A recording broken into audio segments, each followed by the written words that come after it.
It's not my fault. You've been lying, saying that I took away your peace. Drowning by yourself, now you wanna blame me. Like you have no options. I ain't take your options. Nah, I'm not the problem. Man, that's on you, yeah. You've been terrorizing me, yeah, I'm always wrong. I knew you lost your mind when you dropped that bomb. Girl, are you crazy? Yeah, you must be crazy. I've been thinking lately it's you. You stole your peace, put it on me, but baby, it's you. Lie like a ride, but take your stuff back, baby, it's you.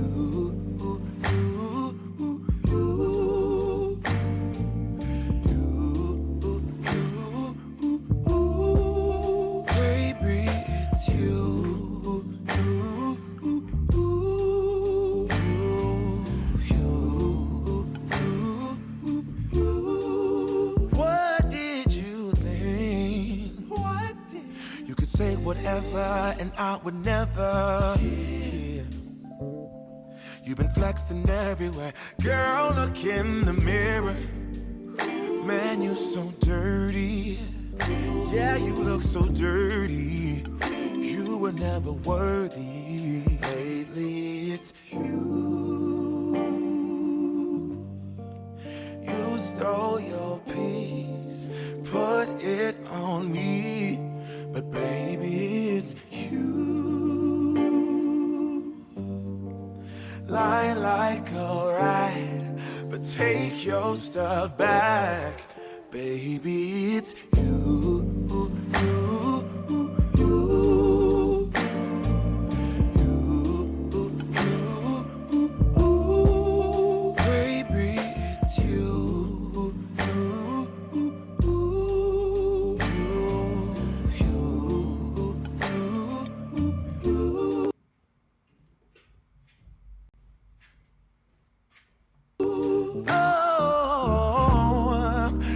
Control the weather, then every day would rain on your parade. Shine, you can't change, yeah. If I was Father Time, then I would change the day. So I never saw your face.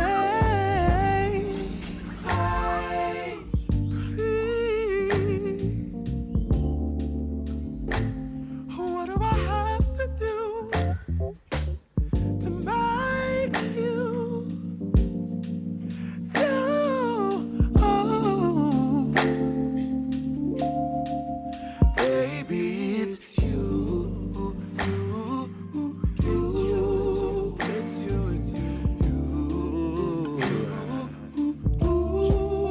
It's you. Walk out that door, no, yeah.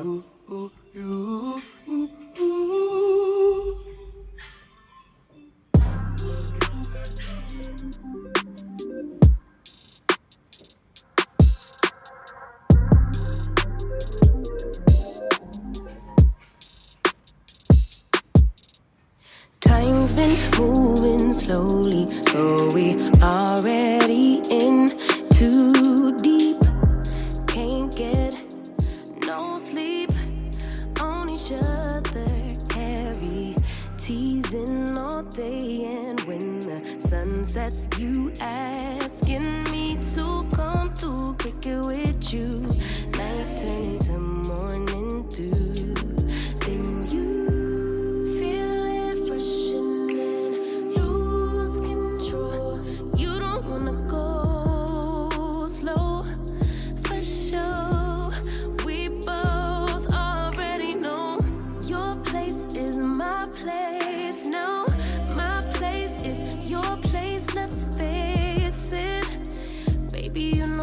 places,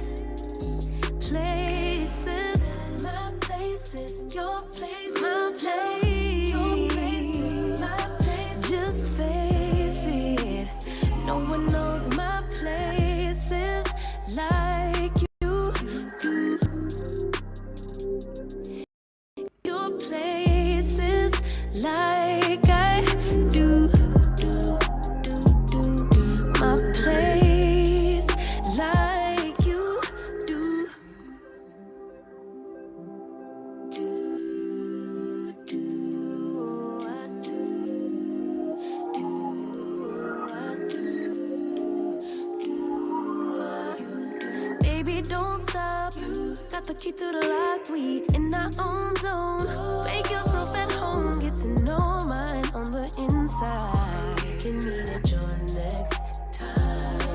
And you feel it freshening, lose control. You don't wanna go slow, for sure. We both already know your place is my place. Now my place is your place. Let's face it, baby. You know all the places.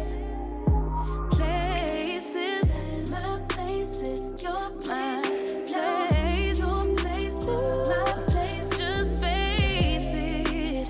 No one knows my places like you do. Your places like I do. My place like you do.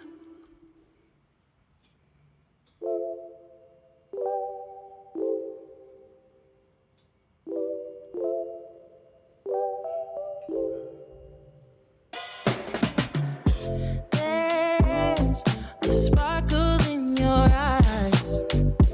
I feel the warmth of your skin. Just the touch of your hand makes me tremble within. Love the smell of your hair, lying here in my bed. Never gonna be alone, 'cause with you I'm finally coming home. I wanna be with you always, 'cause that is what my heart says. That's what my heart says. I wanna be with you always. You are my world in every place. It's the things that you do, and it's the smile on your face. And as time goes by, I know I'm in a better place. I'm in a better place. Without your love, I am out of place. And without you, I am just a trace. I love you with all of my heart. Together forever, never to part. I wanna be with you always,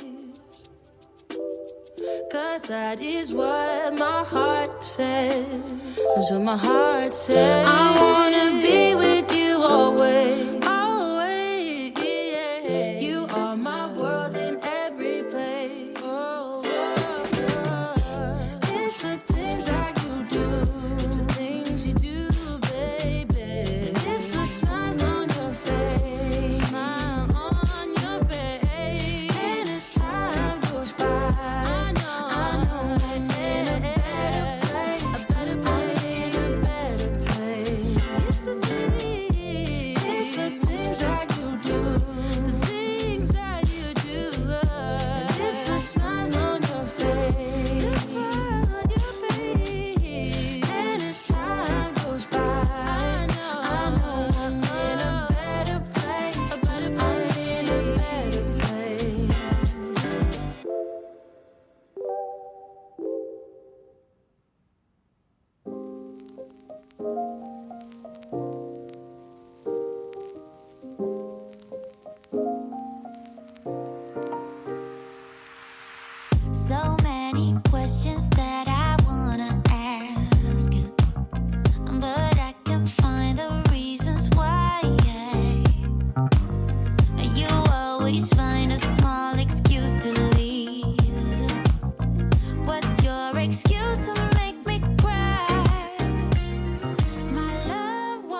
started. Welcome everybody. I've been working overtime like crazy. Put everything on silent mode. Just to show you how I really feel. Getting started. Today we're doing something a little different. Time is different. Software is different. We're gonna see how it works. Just to show you that my love is real. Gonna pull up. I got everything ready to go. Let me know how my sound is though. What up, Charles? Charles Faulkner Jr. is in the house, y'all. I wonder how my sound is. I didn't get a chance to do a sound check on the listener side. I know the music is hot, but I need to know how my mic sounds. And then, of course, I play an underbid. I just wanna take another look at you, so our eyes can find me. I just wanna take another look at you. Maybe that's when you will see that I'm falling hopelessly in love with you, 'cause you're making me complete. I just wanna take another look at you. Will you let me? Oh, I hope that someday you will notice every little thing I do for you. Mr. Chameleon 101. What up, bro? TJ, my love. So glad you're here. I haven't seen you since last week, TJ. Where you been? I'm glad you're here, love. Hope my audio is good. I don't even know if you guys can hear me. I'm assuming you can. Hopefully it's not that you can just hear me, but it's loud and clear. Let me know if I need to go up in the audio or down in the audio.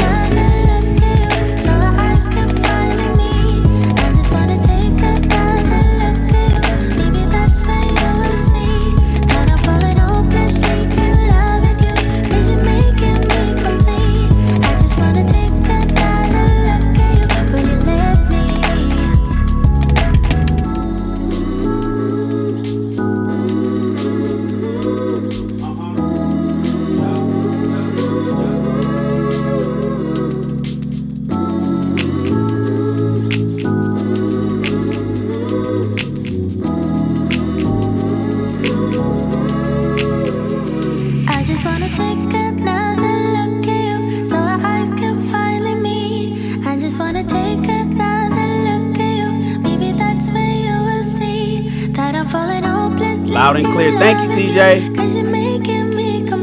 Loud and clear. Hey, Rhonda. I know the chat is going to be live today. Hopefully the chat is live. You know, I don't want no boring chat. Welcome to another episode of High Value Shan, where not only is Shan high value man, so is the content. Here we are again, you guys. Appreciate you being here. Look at notice the layout is different. Got my name in the lower corner. Got the logo up in the upper left-hand corner. That's not the normal layout because I'm using different software today. I'm using different software. I'm not using different software. I'm using the software I have differently. I use Ecamm on my Mac for my main software for the switching and the video and the call-in and all that kind of stuff. And then I use Restream, but that's only because only reason I got Restream is because I wanted to simulcast.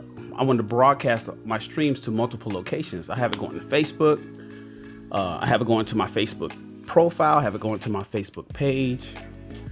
Of course, I have it on YouTube, where I want everybody to end up, because everywhere I even have it streaming on Twitter right now on my Twitter page. But eventually, I'm gonna start weaning off of all of those other locations. Twitter's gonna go bye-bye. My Facebook profile is gonna disappear.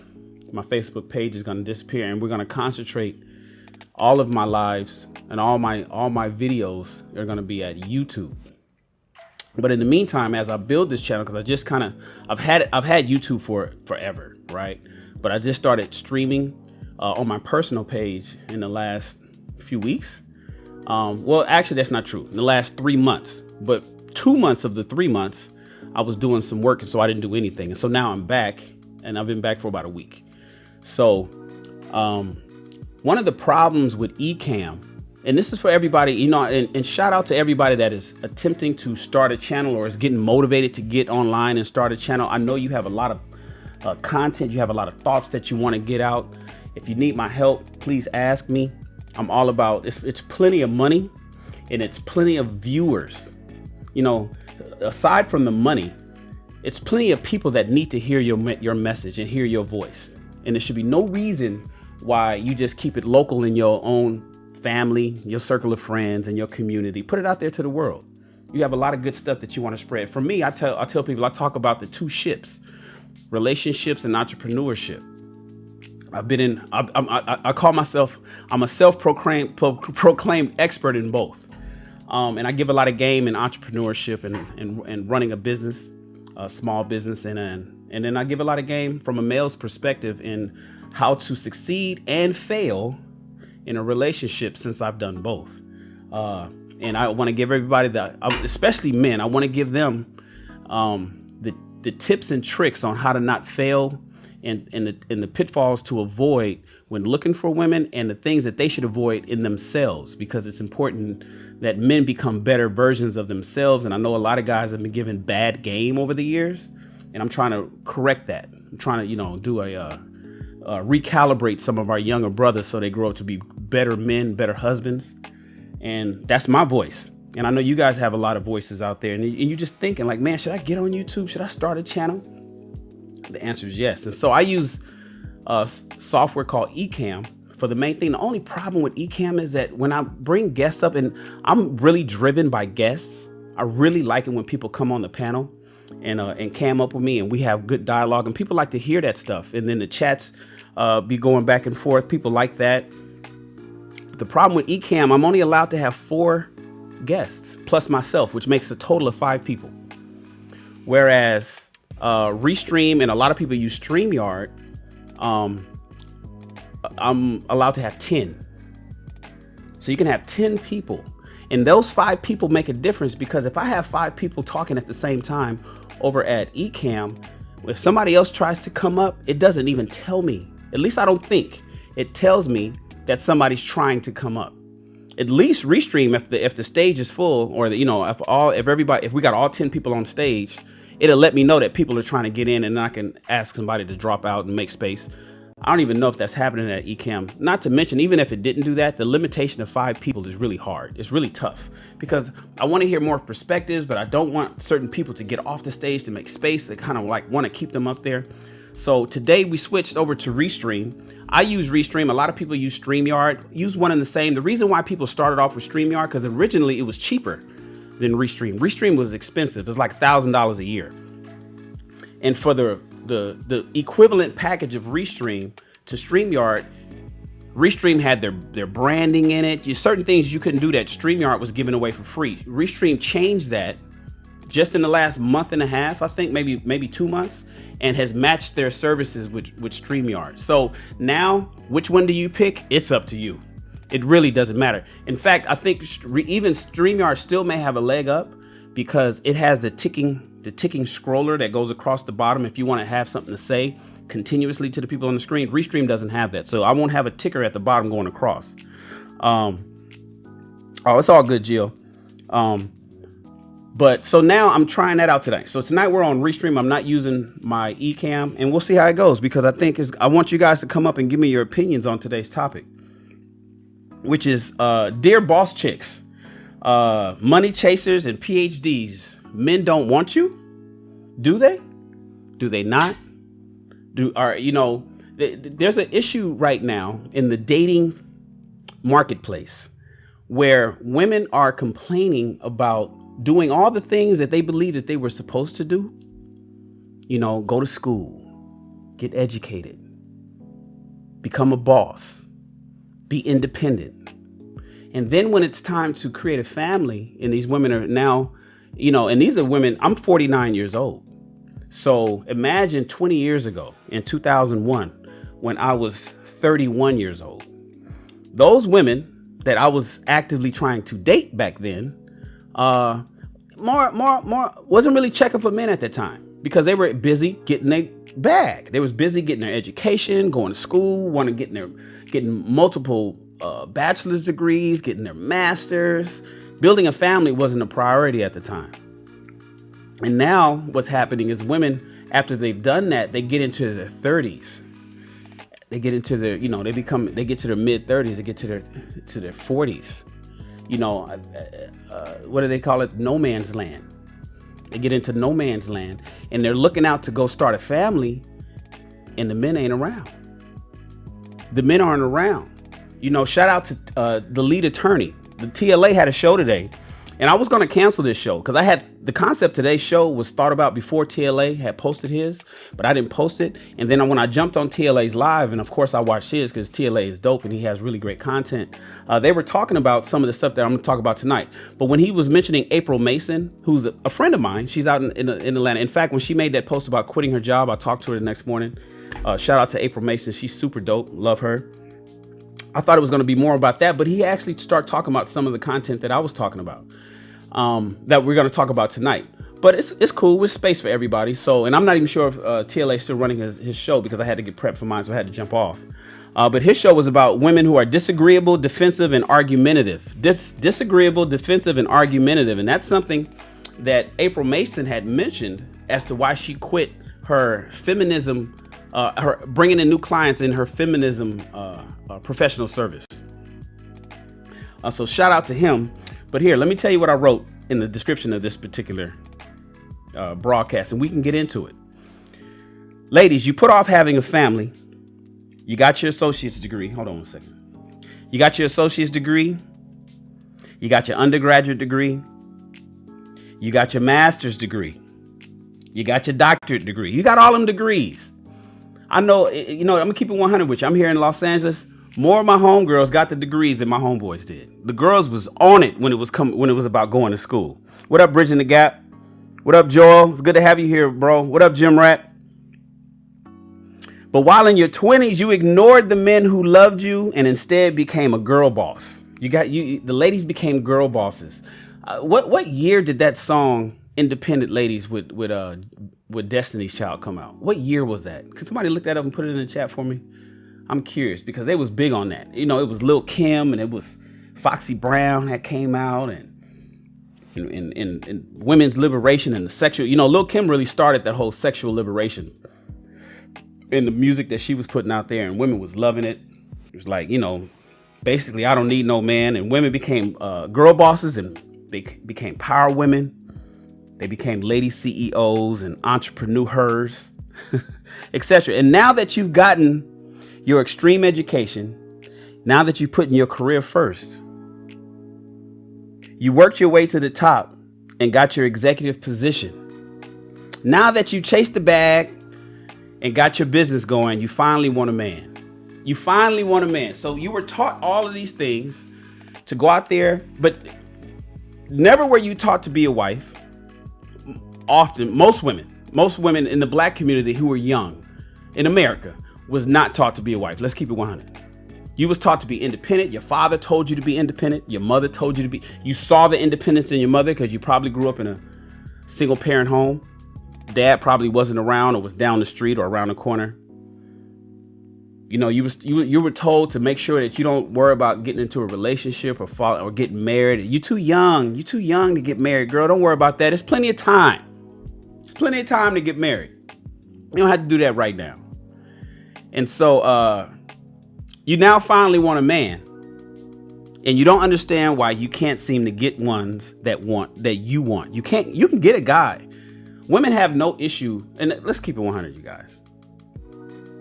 Women have no problem getting a man. Most men want to have sex. Most men want to have sex. Shout out to the lead attorney's guest today. I forget her name. She's an attorney herself. And Lead asked her, he said, if 1 out of 10 guys wanted to date you, how many of those 10 guys want sex primarily? She's in Florida. And Lead asked her, he said, if 10 guys approached you, how many of those 10 want sex primarily? She said 7 to 8. That's 70 to 80% of the men that approaches her just want to take her to Pound Town. They don't really want nothing meaningful. And so now women are out there, now that they have gotten their executive positions and they got their, they got their name on their door at their office. They are professionals. Then They're now looking for a man, and they were told that they can just go to the man tree. They can just go out to the man tree and pick a nice ripe man off the man tree, like a piece of fruit. You know, it's gonna be plenty of options on this tree. It's just find one that you like, that has everything that's just as juicy as you need it to be, as plump as you need it to be, as ripe as you need it to be, and just grab him off the man tree, and you'll be okay. And women are realizing they were sold some bullshit. They're realizing that ain't necessarily true. You don't understand why you can't seem to get the man that you want. Women are not getting the men that they want. So what happens is, I ask women all the time, I say, well, now that you're educated, and now that you have your degree, whether it's a master's, whether it's a doctorate, and what do you got those degrees in? We're gonna talk about that too. What do you have your degrees in? What is it? Are social science, English, basket weaving? Do you have a master's in basket weaving, ladies? These degrees, these meaningless degrees that don't communications. Do you have a communications degree? And you're finding out that when you go to work, people who've been working there ever since fresh out of high school actually your boss. Do you hate your boss because in your mind you feel that you're smarter than your boss, but they've been there longer than you, working longer than you, and they don't even have the degree that you have, and it blows your mind. And you went to school and you got all this debt, and realized you really didn't even need the degree, even though the degree was a requirement when you applied for the job. But the person that you're working for is not as educated as you are. You realize that they're not even as smart as you are. It kind of pisses you off, and they make more money than you. And so women are out there, they figure they could just go grab this man off the man tree, and it's not happening for them. And they're looking for the guy that they actually want, not the guy that they can get. Because as I was saying before, make no mistake, women can get men. Women can get men. It doesn't take much to get men, because most men just want sex. But the man you want, and arguably the man you need, he seems to be far and few between. You can't find him. He's not showing up. He's not, he might be at your job, but he's not checking for you. The guys that you know a few that you think will work out for you. You know a few, you've met a few fellas that you think would be a good catch. You checked him out. His teeth is straight. Got a big dick. So you think. Great credit, job, home, dresses nice, he's clean cut. And for some reason, he ain't checking for you. Why is he not checking for you? Because you were told that as long as you got all your education and all the things you need and got your business going, and you showed him that you was the boss, and you showed him now that you can know how to make money, and that you can get the bag, that you would be his first pick. That you're a hot commodity for these men. And you're learning the 5 F's that I'm telling you, that I've been telling women for a long time. Fit, feminine, friendly, faithful, and fun. Fit, feminine, friendly, faithful, and fun. Finances is not a 6th F. Finances is not a F that men are necessarily interested in. Why is that? We're going to get into that today. I'm telling women that all men of all socioeconomic status want fit, feminine, friendly, faithful, and fun women. If you want a high value man, it's a deal breaker. It's a requirement for high value men. To be fit, feminine, friendly, faithful, and fun, you want a single man. It's a requirement that you have to have those 5. Now, everybody else, it's negotiable. It's negotiable because he might not be everything that you necessarily want. He may not be as valuable as some of the other men. So those guys you can work on. And those are the guys that people like me, I'm championing for, because I can't understand why a lot of women are passing up these average guys. Because what is average? A culmination of most of us. I can't understand why women are passing up those guys looking for the high value man. And then they realize that the high value man ain't checking for her. They're passing up those dudes. Rhonda says, don't lead with the degree. Lead with femininity. Don't lead with the degree. Oh, you know what? I got to give you. See, this chat is in a different location. Hey, Mary. Let me give a shout out to some of the people in. Hey, Brandy. What's up? Lucky's here. What up, Lucky?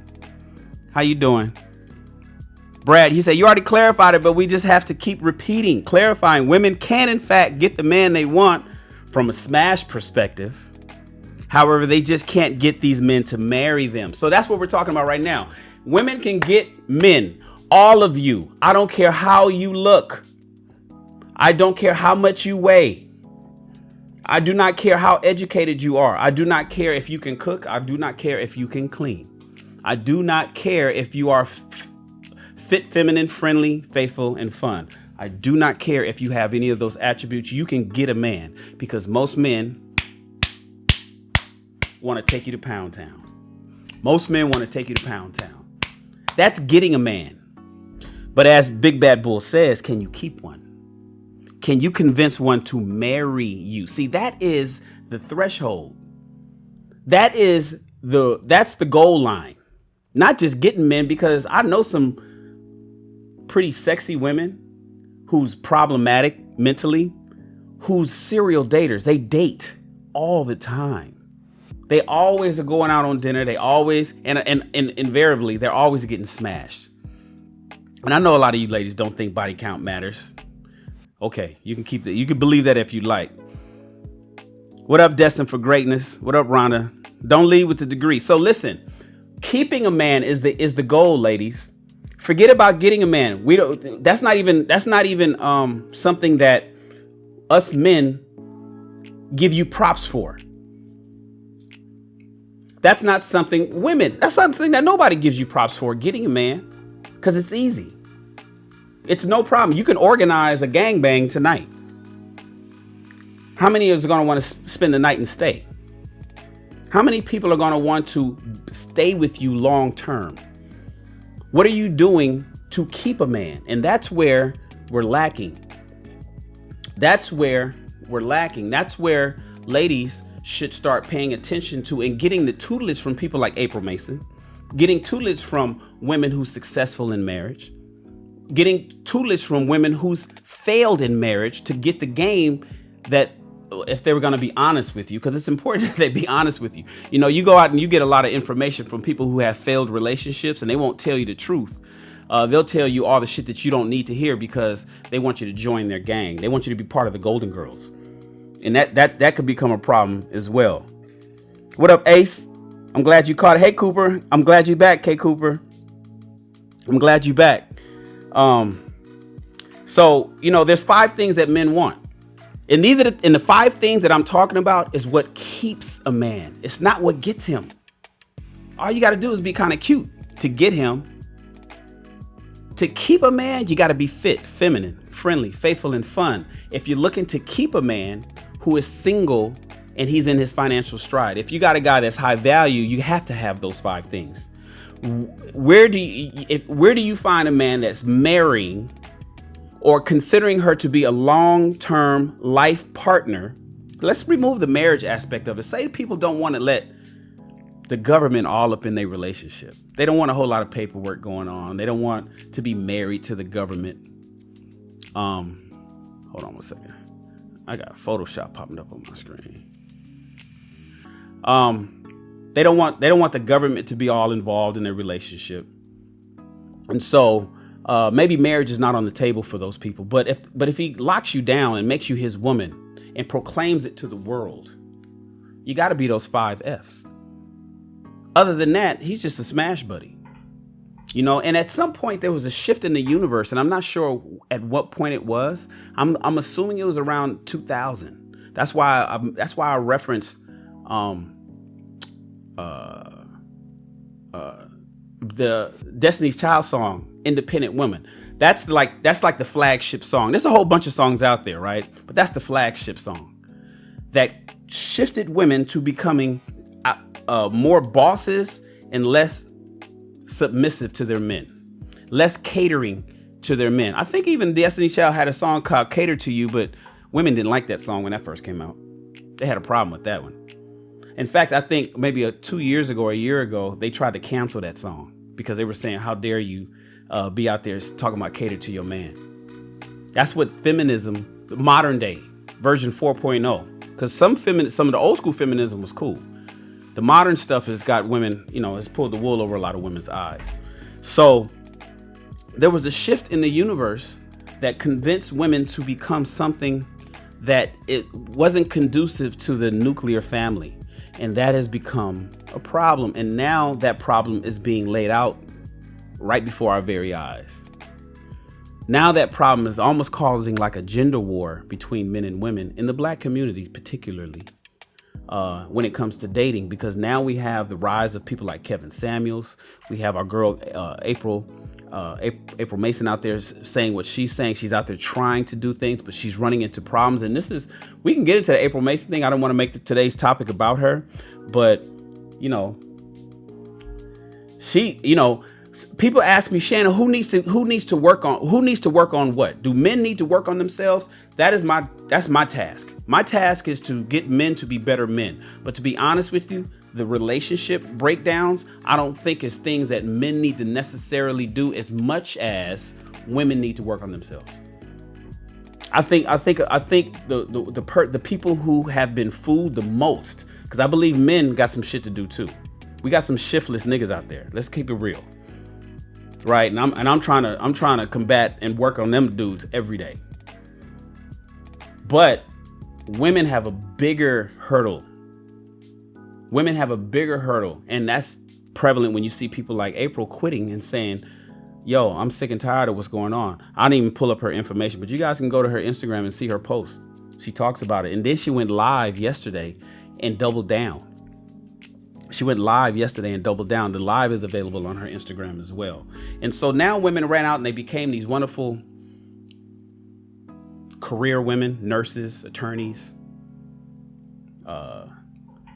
sociologists, therapists. These jobs that men tend to run away from. Why is that? That's because when your mom and your auntie, by the way, your mom and auntie who was married for 30 years, your grandmother who was married for 30 years. Some women argue, well, my grandmother only told me that because she wanted us to make sure that we didn't make the same mistake that she did by being with granddad, because granddad had 4 families, or granddad had another family across town, and granddad was oppressive to her. And so when she said to make sure I become independent, she was making sure that I never relied on no man and didn't need no man. All the while, she's been married for 40 years herself. She didn't realize that the boys that was growing up into men wasn't checking for the shit that she was teaching them. Because mom and auntie, and that's for the one, and that's for the ones that actually kept the husband. There's another element of them that, because think about your family. Think about everybody right now. Think about your family. How many single women are in it? Older.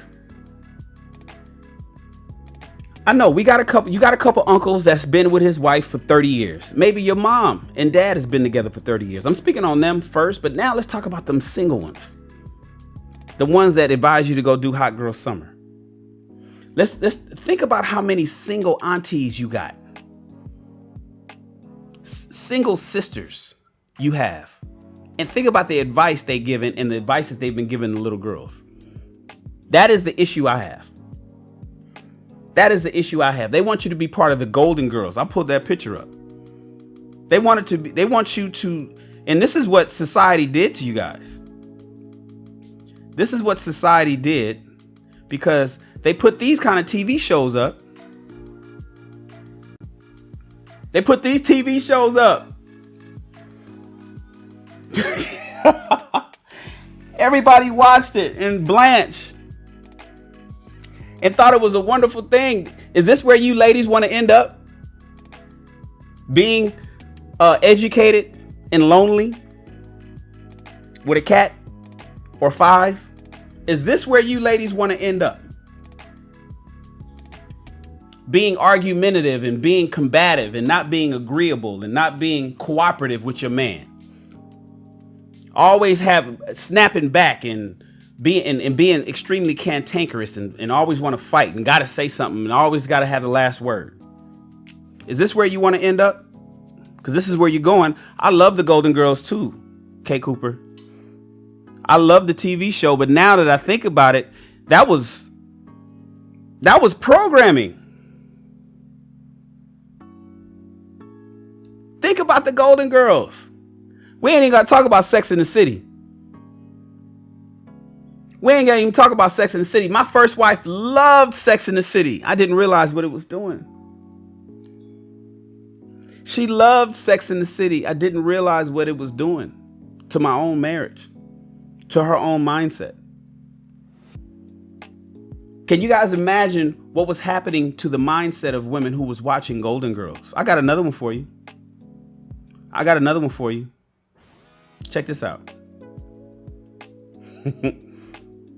I got another one for you. Shout out.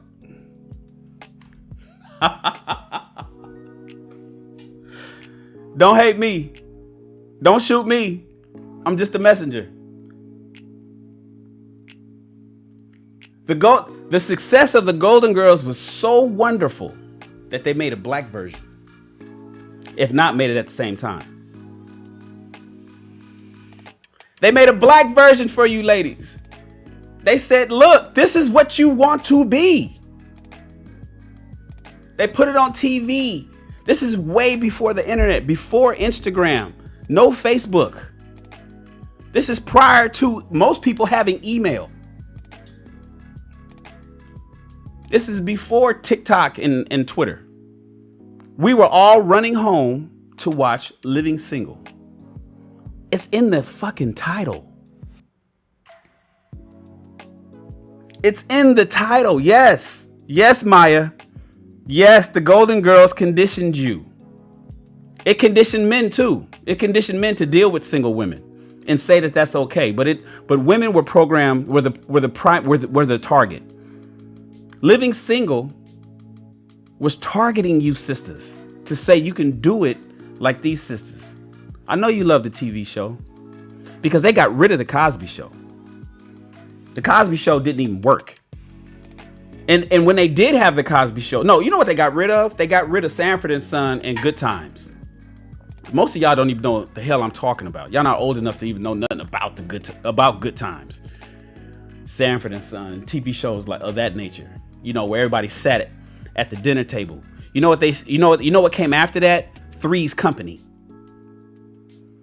See, TJ is in here. Who remembers? Put a one in the chat if you remember Three's Company.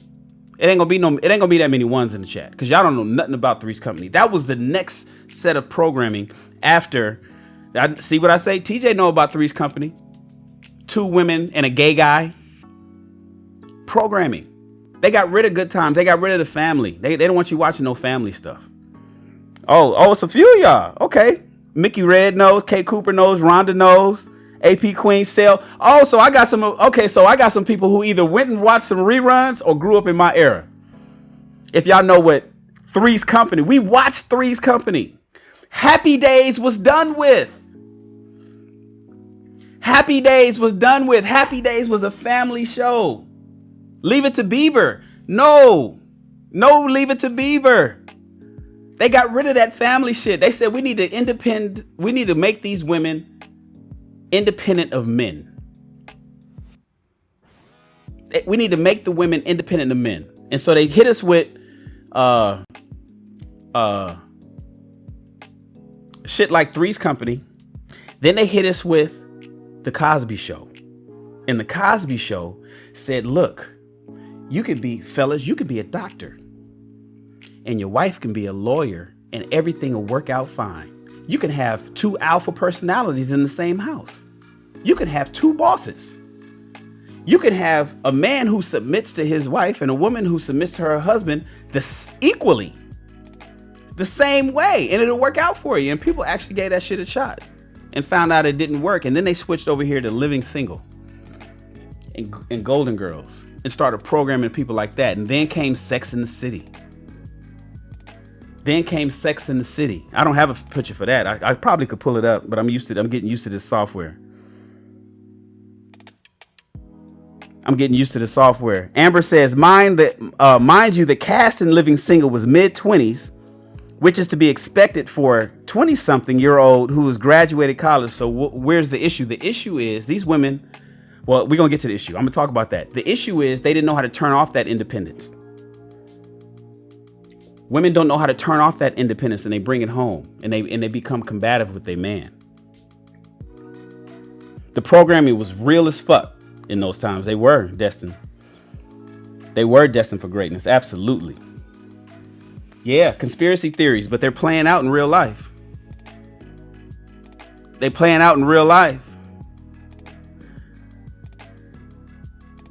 What they said, I'm glad I got my girl. It was in the theme song, you guys. It was in the theme song. Living Single. They told you to live single. And they had boyfriends, right? They had boyfriends, but they were just smashing. Nobody got married. Did anybody ever get married out of Living Single?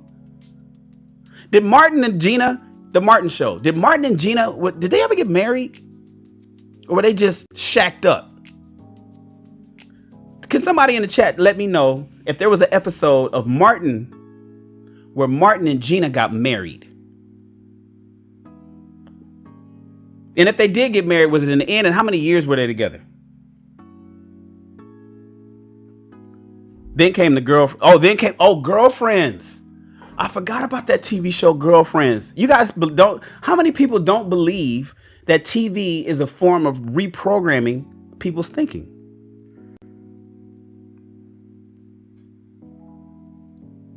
Martin and Gina was married. Okay. Just P says Martin and Gina was married. I don't think they've been married the whole time. Maybe they were.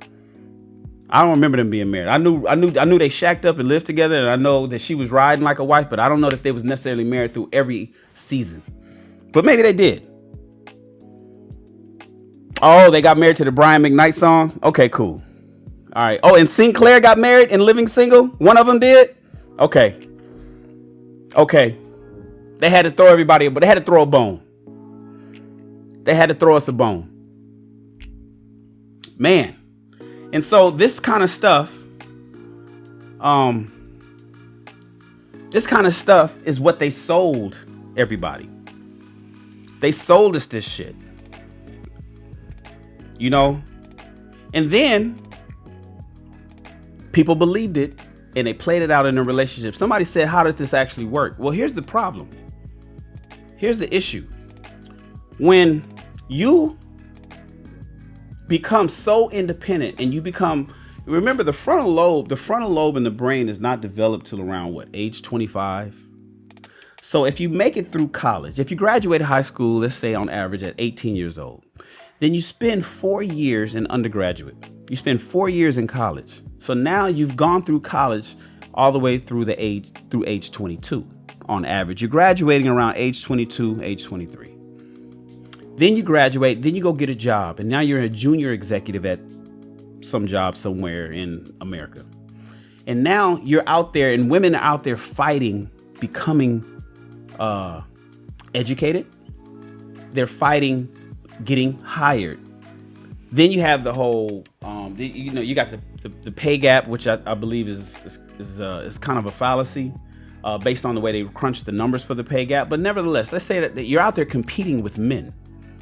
And so now women have to become a little bit more tough. Women have to become tougher. And now you're 23, 24, 25 years old. You landed that job and now you got to work that job. Maybe, and I'm not talking about the ladies who decided to get a double major or the ones who went out there and got a master's degree. Just a basic bachelor's degree, graduated at a basic high school, working at a basic job. By the time you're 28, 29, 30 years old, you've grown sort of a callus to your personality that's caused you to be a little bit more aggressive than you otherwise would have been, I believe you naturally would have been. Because there's nature and then there's normal. You know, there's one thing you could be natural and operate in your natural femininity, and then you could be normal and be something that you're not, because that's what you've been conditioned to be. And so now you got women who are out there fighting the bear, making sure, and then you're told to get a house and get a car, get your 401k, save money, do all this other kind of stuff. And by the time you're ready, and then don't worry about children. They didn't tell you that, you know, geriatric pregnancy begins at age 35. They told you can start looking for a man at age 35. That's what Dana said. She said she didn't even she was on my show 2 days ago, I believe. She said she don't even recommend women even considering or thinking about marriage until 30, despite the fact that geriatric pregnancy becomes dangerous at age 35. First of all, you got to meet somebody. Then you got to like them. You got to date them. Then you got to fall in love. And do you want to have children immediately? That's what you're going to have to do. So people are rushing into marriages, waiting and rushing into marriages and marrying people that they don't even like. And so now you got this callus built up in your personality. You got this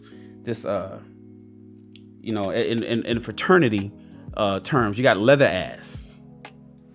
You built up this force field, this shield of masculinity, just so you can deal with traffic every day that you wake up. All the ladies in the chat, whether you do it today or you did it right before COVID, you had to get up in the morning when your alarm clock went off, and you had to go to work and go fight at a 9-to-5 job, 45-minute lunch, 2 15-minute breaks, and then get off work and fight through traffic back home. Where's the femininity at? Where's the softness at? For the man that you got to meet at home, because he's fighting too. Society didn't make it no better for women by not increasing wages, but raising the cost of living. You can't buy a home in the neighborhood that you grew up in, not as easily as your parents did. So now you're fighting, and then you're supposed to be soft. And then you got these young men who want you to do 50-50. Then you got these young cats. You got these young dudes who want you to be 50-50. Ladies, if you want 50-50, put a 2 in the chat. If you don't want 50-50 and you need a man to step up, put a 1 in the chat. Ladies only. If you are advocating for 50-50, put a 2. If you want your man to step up and allow you to be the woman that you naturally want to be, put a 1 in the chat. Because you got men these days who want 50-50 from you. They want you to be feminine. They want you to take care of them. That's right, Mary. Mary says she ain't dealing with no 50-50. M. Mills says she's not dealing with no 50-50. That's right. Moment said no fit. Where's the number 2s? Where's the women that wants to do 50-50? Put 50-50. Put the number 2 in the chat. It's not happening. Erica said, fuck that. Number 1. TJ, number 1. And TJ, look at that. There's no 2s? That's right. I don't expect women to put a number 2 in the chat. You should not have to, but you're forced to, right? You've been forced out there in the work world and out there and had to till the field, as the biblical days said. You're forced to go out there and till the field and become something that you're not. You're soft. You're beautiful. You're women. You know, my hands is rough. That's okay, because I like to build. I like it. You don't want rough hands. You don't want cuts and bruises. You see this on my forehead right here? That's from hot shrapnel. I was using my angle grinder as I was building a ADU in my backyard. And I had glasses on, but they didn't protect my forehead. So they were like these kind of glasses. And I had shrapnel fly up. Hot metal hit me right here in my forehead 3 weeks ago. And see that spot right there? So these 2 spots is construction accidents. These 2 spots are construction accidents. And I love them. I got a post on my timeline here at YouTube and at my Instagram asking ladies, this is what happened to me. Am I still handsome? This is what happened to me. These are construction accidents. Am I still handsome? That's all right. Women, you don't, because you don't care about this kind of shit. But imagine if you ladies had to grab your angle grinder, go cut some rebar, and you got smacked in your beautiful, soft skin, buttery soft face and burned yourself because you out there doing shit that men should be doing. That's what I'm talking about. Ladies, there is no number twos in the chat. Nobody wants 50-50, but you got menace out there expecting you to go out there and fight the bear, work hard, bring your butt home, and then still cook and clean. Oh, he might help. He might fold some clothes after you did the laundry load. He might fold his drawers.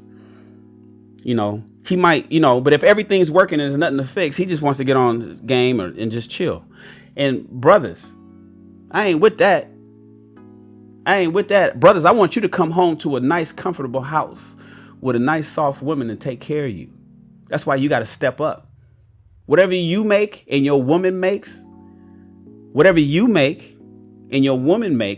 I want you to double what you make so you can cover her. That's what I want. That's what I advocate for. That's why I teach young men to go get that bag when they're young. I want them to be in their financial stride in their 30s, not wait until they're in their 40s. But that's what happened. That's what women are having to deal with these days. That's what women are having to deal with these days. And so somehow women were convinced at some point that their value was in their education. Somewhere along the line, women were told that their value is in their and how much money they make, how much money you bring it to the table, how much money you make. That's where it lies. Ladies, how much money do you make? When a man says what you bringing to the table, it depends on what man you talking to. Be careful at the man that you talking to. Is he old school? Is he new school? You catch a new school cat, he might be like, yeah, baby, I need that check. Plus, I need you to wash.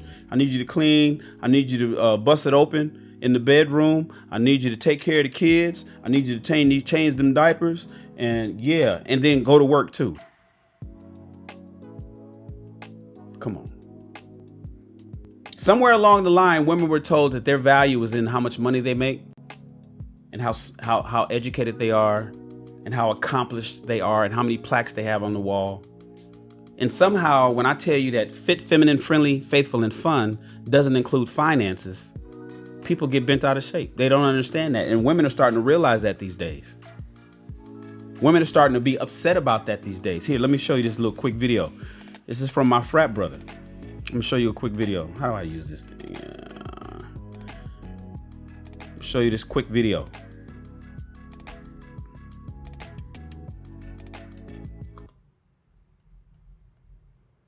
What up, TJ? I'm gonna pull TJ up in just a second. I'll see you in the back. Check this out, y'all. What is your definition of a high value woman then? Uh-oh. Wait a minute. She's I know what I'm gonna do. I'm gonna do it differently. We are going to go here. Then we're gonna go here, here, here, here.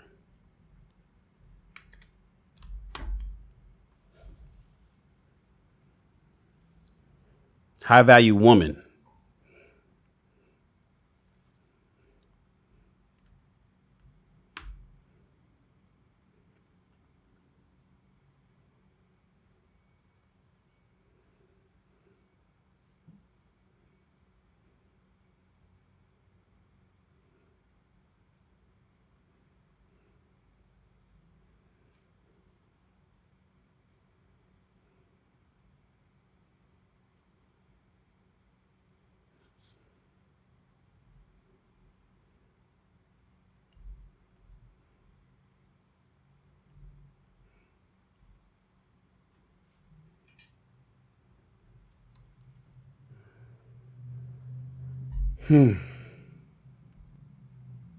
Has nothing to do with how much money you make.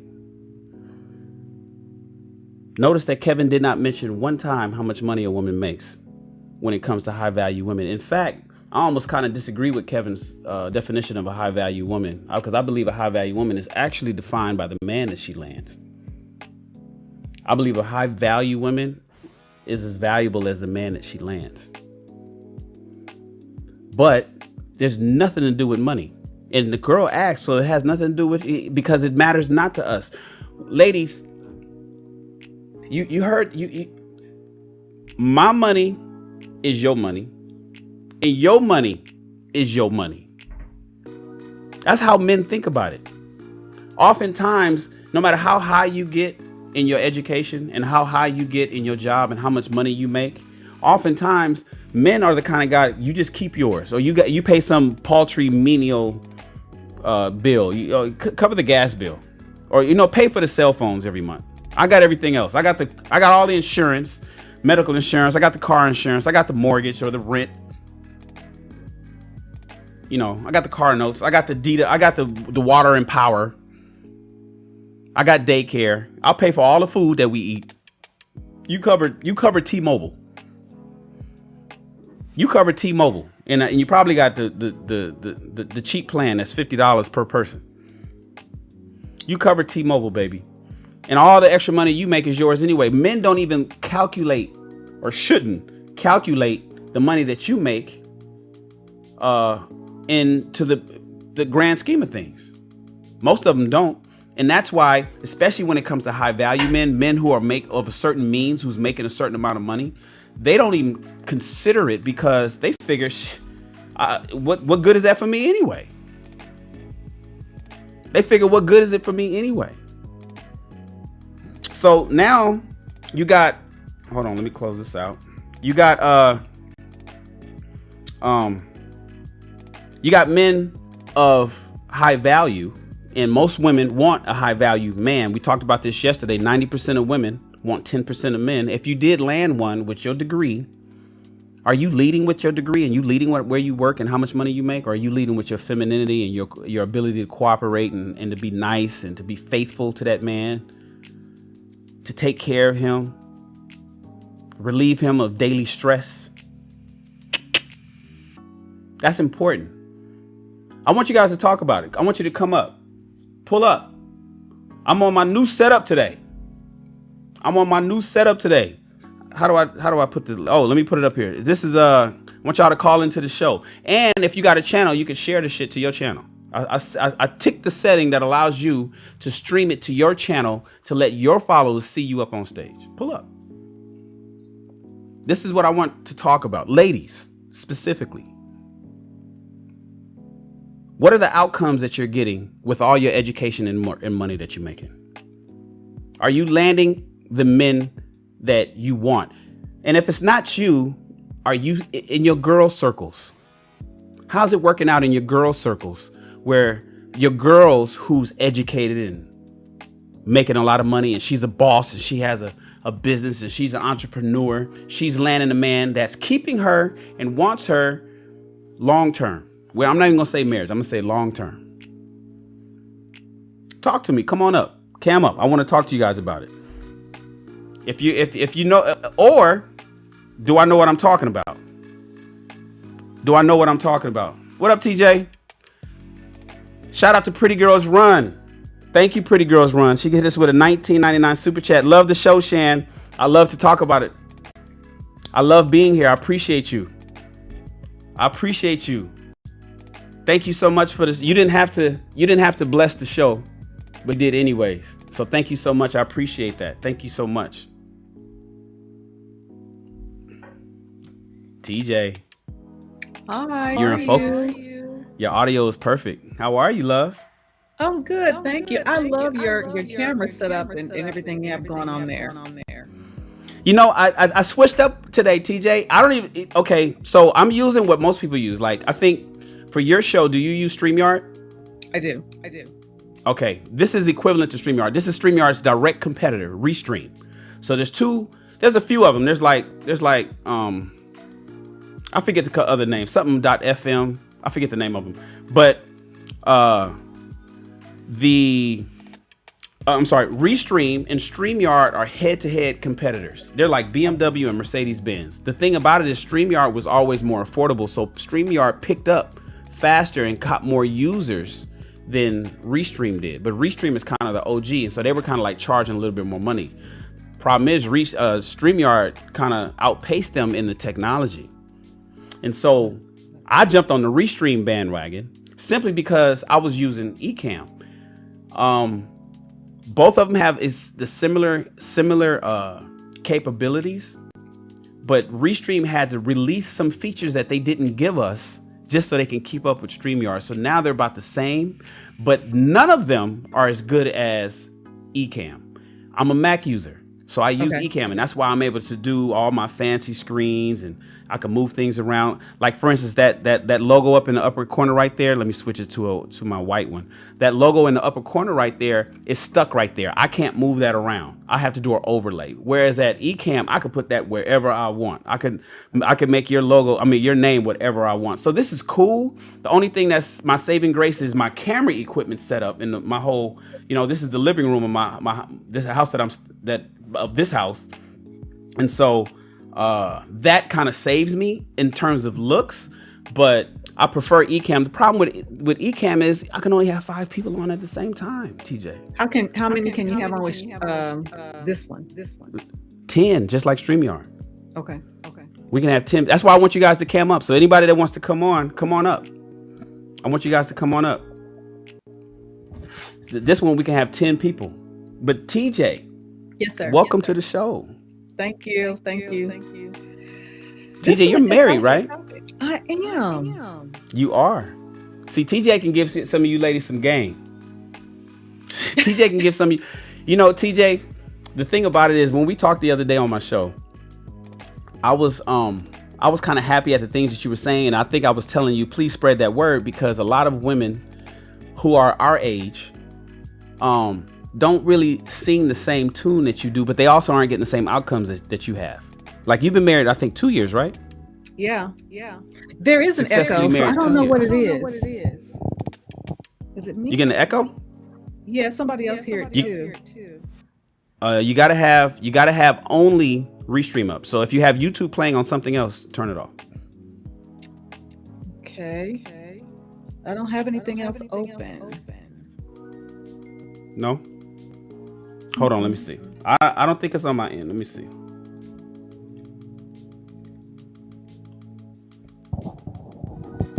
This is my first time trying this, so it could be me. I know what it is. Hold on, TJ. I found it. All right. No more echo. Echo's gone. Hello? Oh, yes. Yes. That was my fault. My fault, you guys. Okay. My bad. This is a really good topic. You talked about it, that TLA was talking about, and it's so funny. I'd already said that I was, and then the Culture Clinician did a premiere about it this morning. And it's funny because I'd already said that I was going to do a reaction to the Culture Clinicians piece with me and my daughter on Saturday. Now, my daughter hasn't seen any of this stuff, and I didn't even really, I've heard of April Mason, but I really didn't know a whole lot. But my daughter hasn't heard anything. So I was going to react to it to get her position, because again, I'm a Generation Xer, she's a millennial, just to get her thoughts on it. I will say that I understand the frustration. When I was hearing about April Mason, I actually went and Googled and looked up some of the old Iyanla Vanzant episodes. And so I was thinking about Iyanla Vanzant, Rebecca Lynn Pope. I've heard of her, but I don't really know much about her. And now April Mason. Yeah, and I Rebecca think it comes to a point. That, I've been an advisor in my professional life. I've been an advisor, and when people are not listening, it takes a toll on you, because as an advisor or a counselor, not a clinician, but a counselor, an advisor of sorts, when people are pouring their life story into you and you're trying to advise them and you're telling them because you see things in a different way that they, a more clearer way, and they want to fight you on it when you know the right way. So a lot of times I would be upset. I'm like, what you come to me for? If you know the why are you asking me? So I think that's probably some of it is, and then it takes a toll on you, especially if you feel like you're beating your head up against the wall. So I don't speak in judgment because I've been there. I think one of the differences with young women now, or just women in general, the rules have changed far as how women even interact with each other. There used to be a time. What do you mean? Because there's the quote unquote sisterhood. So there's the sisterhood, and another thing I want to that you mentioned about how women interact with each other. One thing I've noticed, and this is in the Clubhouse streets. I don't know if you're on Clubhouse, but I'm in Clubhouse heavy. Got a decent following over there, about 18,000 people. And on Clubhouse, I noticed when women come up and want to talk, and they have to say something about women that may not be favorable to women, they always preface it. Men don't do this, but women always preface it and give this damn disclaimer. I hope the ladies don't get mad at me, but I know you ladies might be a little upset, but women always preface that to let other women know, I'm getting ready to say something that most women don't want to hear, but please don't come at me like, the beehive and sting me up because I'm getting ready to say something against women. So when you mention that women even talk to each other differently, what do you mean exactly?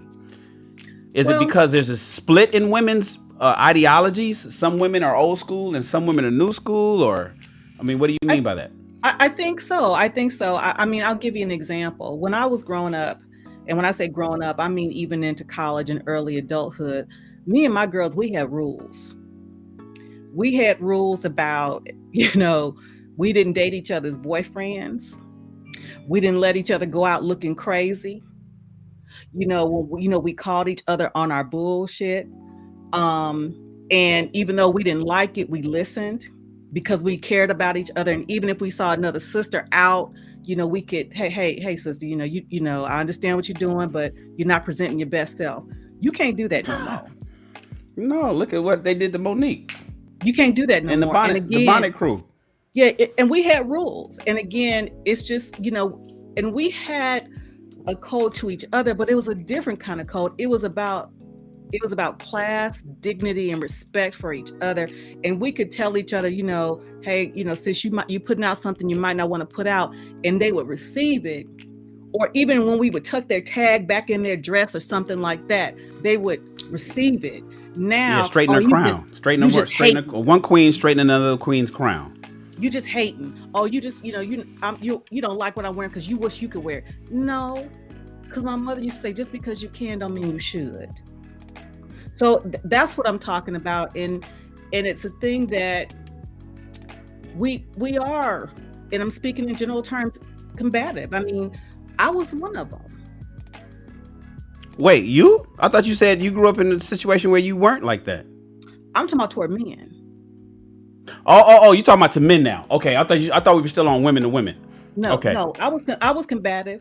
So what I'm saying is the rules have changed. I was, and what I mean by that is, again, kind of going with what you're talking about on a college campus. You're intellectual, you're talking with intellectuals, and you're trying to assert yourself, not realizing that there's a certain way to assert yourself. And again, let's be real. And you throw that in, you're Kappa, I'm a Delta, how we roll on the yard, that just added a whole nother element to it. And I was Big Sister Black Panther, or Sora Black Panther, and I lived up to every word of it. Big Brother Chocolate. So listen, April Mason, they're coming for April though. Like you said, so there's the sister. So even when you mention that women are talking differently, women today, if you try to say, it becomes sometimes difficult to get through because women there's no repercussions for being loud. There's no repercussions for getting in men's faces. Women can be very combative oftentimes. And for a lot of men, they're just like, it doesn't, it's, are people listening to understand, or are they listening to just reply? And so even when Monique came out, everybody remember Bonnetgate. Everybody remember when Monique came out and said, ladies, don't wear bonnets in public. There was a huge, now it may have been a minority, but minorities oftentimes have a big voice. And a lot of women came at Monique for even checking women for wearing bonnets in public, right? And to the point that bonnet sales increased, and women was intentionally wearing them out there just in defiance of what Monique was saying. When that white lady recorded those sisters twerking on that black restaurant's table, I think somewhere in Texas, if I recall correctly, Dallas, they jumped up on that table, and they start twerking at that family restaurant. And then people when other women tried to correct them, there was a whole argument about liberation, and don't you say, and who are you to tell me what to do? And nowadays you can't, there is no such thing as a village raising a child and whatnot. And so now people are actually coming for April. I went ahead and pulled up the video. I pulled up the post that she wrote. Hold on, let me read it to everybody. So let me stop the music. So April wrote, well, why am I closing my dating academy and getting out of the business of helping women in this way? The same reason I closed my matchmaking service in 2013. April says, after 10 plus years of helping women in this area, it's time to move on. I have had dozens of success stories from women who are now married,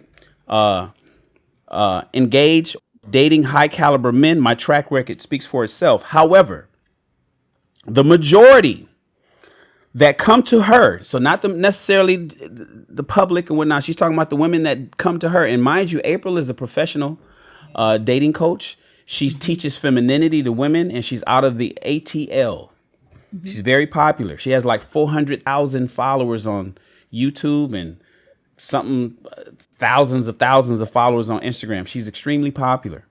However, the majority of the women that come to me have unrealistic expectations, the selfishness, the fake everything, think they should be chosen because they have a vagina and good looks. The entitlement the entitlement just mean not knowing the difference between being a woman and a wise woman, and will fight you to be strong, not knowing how to be versus do. Thinking being a feminine woman is a weak or a pick me, whatever that is, placing the blame and not taking responsibility or accountability for the choices they made in men. Being disagreeable, defensive, argumentative, and about everything. Always finding something to nitpick about, looking for perfection. If you mention anything about doing something kind for the man they choose, by the way, it's what is he going to do for me? And the list goes on. Now, this doesn't excuse the men's behavior, she says, right? She says a lot of men think because they're high earning, it makes them a high value man, and that's not true. I have just made my contributions and impact in this area for decades to come. I have over 50 courses that women who may need help in this area can rent or buy on aprilondemand.com. The link is in her bio. The new courses will be added this week.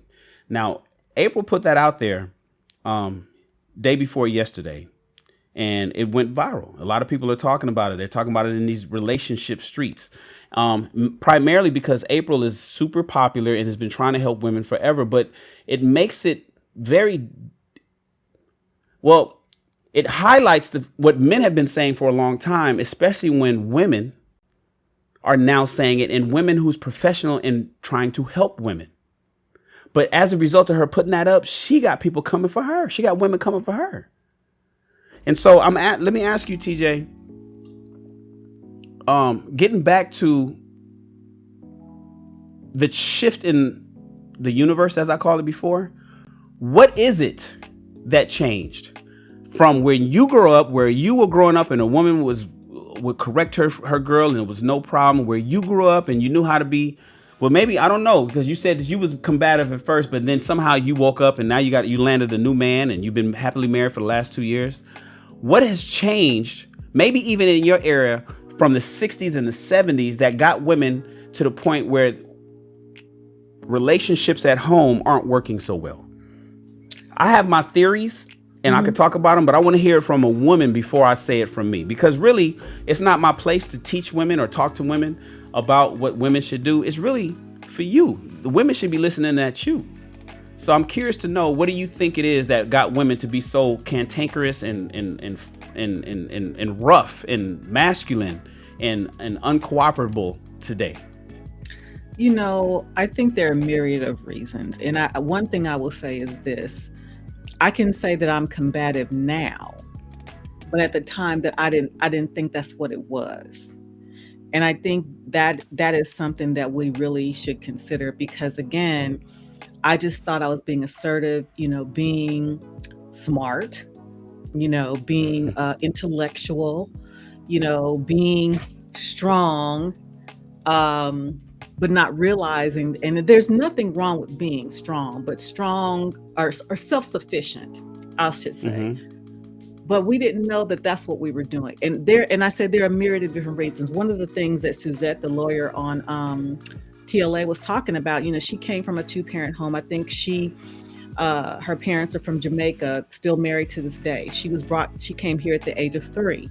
She indicated that, even though her parents were married, they pushed education, and it may have had to do with, their background in Jamaica, having opportunities in the United States that they didn't have in Jamaica. So they wanted her to focus on her education and not really focusing as much on, finding a husband, having a family.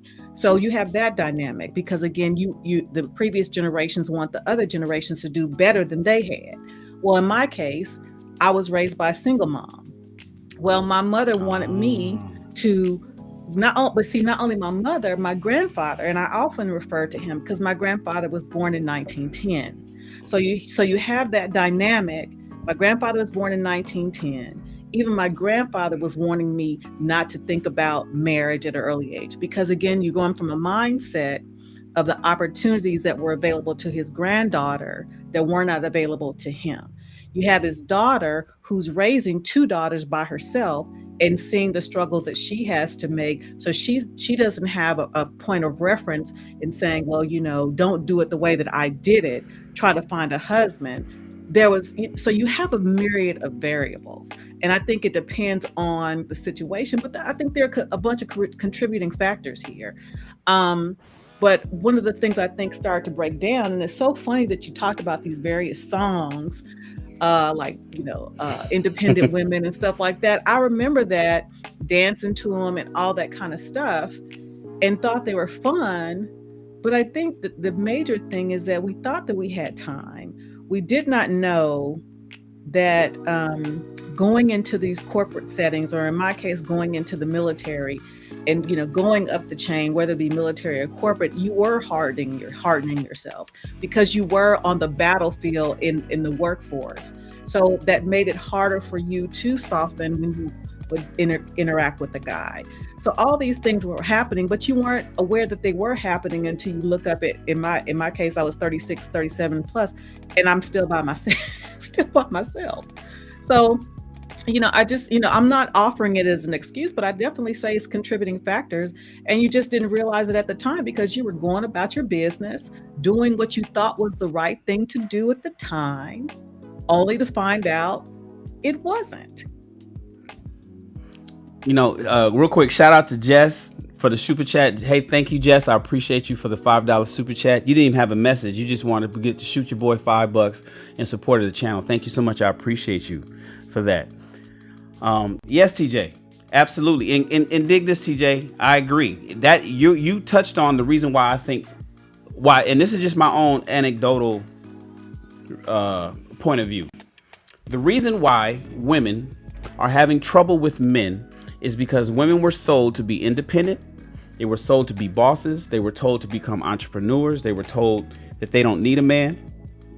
And then they use that to get ahead and to get educated and to become a boss and to land that job, that executive job throughout their 20s. And when they finally got a man in their 30s, they didn't know how to turn that off. That's what I've been saying, and I haven't had anybody really challenge that. A lot of women say, well, I have had it, and we can talk about that too. So I don't think that women know how to turn off that boss bitch when they get home.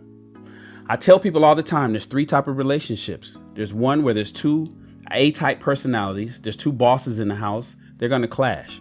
She's going to want a white Mercedes and he's going to want a black BMW. And when they get to the dealership, who gets what car do you get?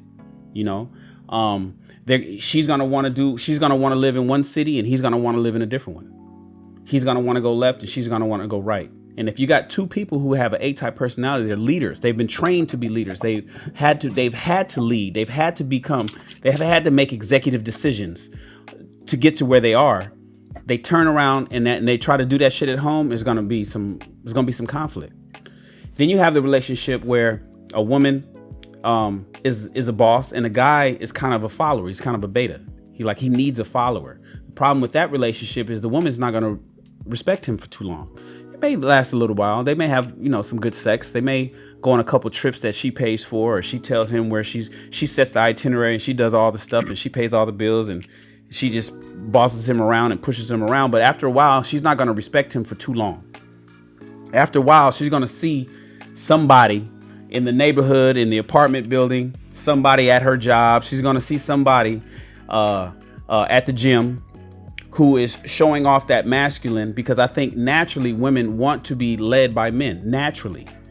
And she's going to compare him to her man at home. And she's going to say, this dude at home, even though he's doing everything he's supposed to, he gives me flowers, he takes care of me, he rubs my feet, he cooks for me sometimes, he does everything I need him to do. I like that roughneck. I like that guy that's going to go over there and tell, some women want that. And so she's going to get rid of that beta guy. That's not going to last too long. The third relationship is where the man is in charge, doing what he's supposed to do as a husband and taking care of his family, doing the 4 P's that I tell men: provide, protect, problem solve, and procreate. He's doing everything he's supposed to do as a husband, making her feel wonderful as a wife. And then she can follow him and she can submit to him and she can do the things that's necessary. Those are the relationships I think last for 30, 40 years. The problem is women became that A-type personality so they can get through the workforce. They get home. They don't know how to turn that shit off. It's rusted on. It's on the on position. The boss, masculine, rough girl is turned on and it's rusted shut. And she gets home. She don't want to be feminine. She doesn't want to do that. But the problem is, I said I don't normally get pushback. I do get pushback. I take that back. The pushback I get, TJ, is I get women who tell me men need to provide the space for me to be feminine. It's and I guess somebody coined it as a term, conditional femininity. It's where women are saying, I would be feminine if I had the opportunity to, but because I'm out there fighting bears and wolves, and because I'm out there working and dealing with traffic and got a coworker who's hating on me and they trying to take my pension and I got to deal with all these contracts and I got a supervisor that gets on my nerves. They're stupid and they're dumber than me, but I got to follow their instruction. Women are out there dealing with all that crap. She doesn't have a man that's giving her the space to be the feminine woman she wants to be. In my personal experience, even if you're dating a woman and you give her the space and she's that independent woman, she's not going to take it because she's so conditioned to be a boss. So I don't believe in you need the space to rest in your divine femininity. You're supposed to already have that built in. And a lot of women don't have that built in. And like you yourself said, your grandfather told you don't do that. You were raised by a single mother. Your dad wasn't around. And so as a result, maybe your first relationship failed because you was that combative woman to your man. But somehow you woke up. And most of you guys don't wake up, TJ. I'm laughing because I've had all 3. I've had all 3. With my ex-husband, my daughter's father, because the thing that can attract you to the person is the same thing that you may learn to come to despise. And, I'm telling you this because you understand it. He was an infantry officer and I was an admin officer, both of us Army officers. So you can imagine how that went. It didn't go well. I can imagine. Well. I'm military. We both of us are veterans, so I already know how that went. So it didn't go well because, again, that's what attracted me to him. But by the same token, because I am a dominant personality, it was cute at first until we did like that. So that didn't work. Mm-hmm. And then I had another guy that I dated. We dated for 4 years, and the way you start a relationship is usually the way it's going to be. I planned the very first date, and I was orchestrating everything for the whole 4 years, and it was okay at first until it wasn't. Yeah. So and I was in my 40s, so, and now my husband, and my husband is very much, he's a leader, but he's not boisterous. He's really mild mannered, and Shan kind of spoke to those not Shan, but Trill kind of spoke to those characteristics when he was talking about his dad, how people gravitate toward him. And that's the same way that people do with my husband. He's very unassuming, but he's about his business. And it's interesting because I can honestly say what I looked for in a relationship in my late 40s and 50s was completely different than what I looked for in my 20s and 30s. So one of the P's of procreation, I'm not looking for in my 40s and 50s. And neither was he. You just need the first 3 P's. Yeah. Just need the first 3. Yeah. And I have that. But I tell you, if I didn't humble myself and, and here's the thing, ladies, you got to get some therapy, because I think, like I said, a lot of times we don't even know that we're being combative. We don't know, and again, I'll give you another example, particularly in the military. I was assigned to Naval Brig Norfolk. I was a naval officer at the brig. I was the only female in leadership at the Naval Brig, and the brig is the jail. Mm-hmm. So if you're telling a bunch of men what to do in the military jail, and then you go home, how soft is that going to be? Not very. So I had to unlearn some stuff. Yeah, but it's almost like you unlearned it as a result of failures. Yes. And that's why I get a lot of people who say, Shan, well, how are you twice married and twice divorced and you giving advice? I say, yeah. I say because my advice is also speaking to my failures. See, a lot of people, and I understand the skepticism and why people sometimes don't want to listen to somebody who's failed at something, because those people are bitter and hurt, and they want to give advice. And it's like misery loves company, right? And so, yeah, man, like I still believe in marriage. I don't know if I believe in it necessarily for me. It'll depend on the woman that I'll meet. I'm currently dating. I'm trying to meet somebody, and I'm single, and I'm hoping I find somebody wonderful. But I believe in family, and I believe that I want everybody to be married. I'm not in that group of guys that are just saying screw marriage and don't ever get married, and man, fuck that, marriage ain't in it for no, it depends on who you are. Is there any upside? I don't really see upsides for me, but for other people, it might be the case. And for most young people, it's certainly the case. And so I really advocate for marriage. I think that's the ultimate goal. But sometimes you get advice from people who hate what they went through, and so they advise people badly. So you gotta eat the hand, spit out the sticks. And in your case, you came around and you met your man, and you guys are good now. But it was as a result of all the shit that you had actually went through in the past, all the bad stuff that you went through. I want to give a shout out to where'd it go? I had a super chat. Rhonda. Thank you, Rhonda, for the $5 super chat. I appreciate you.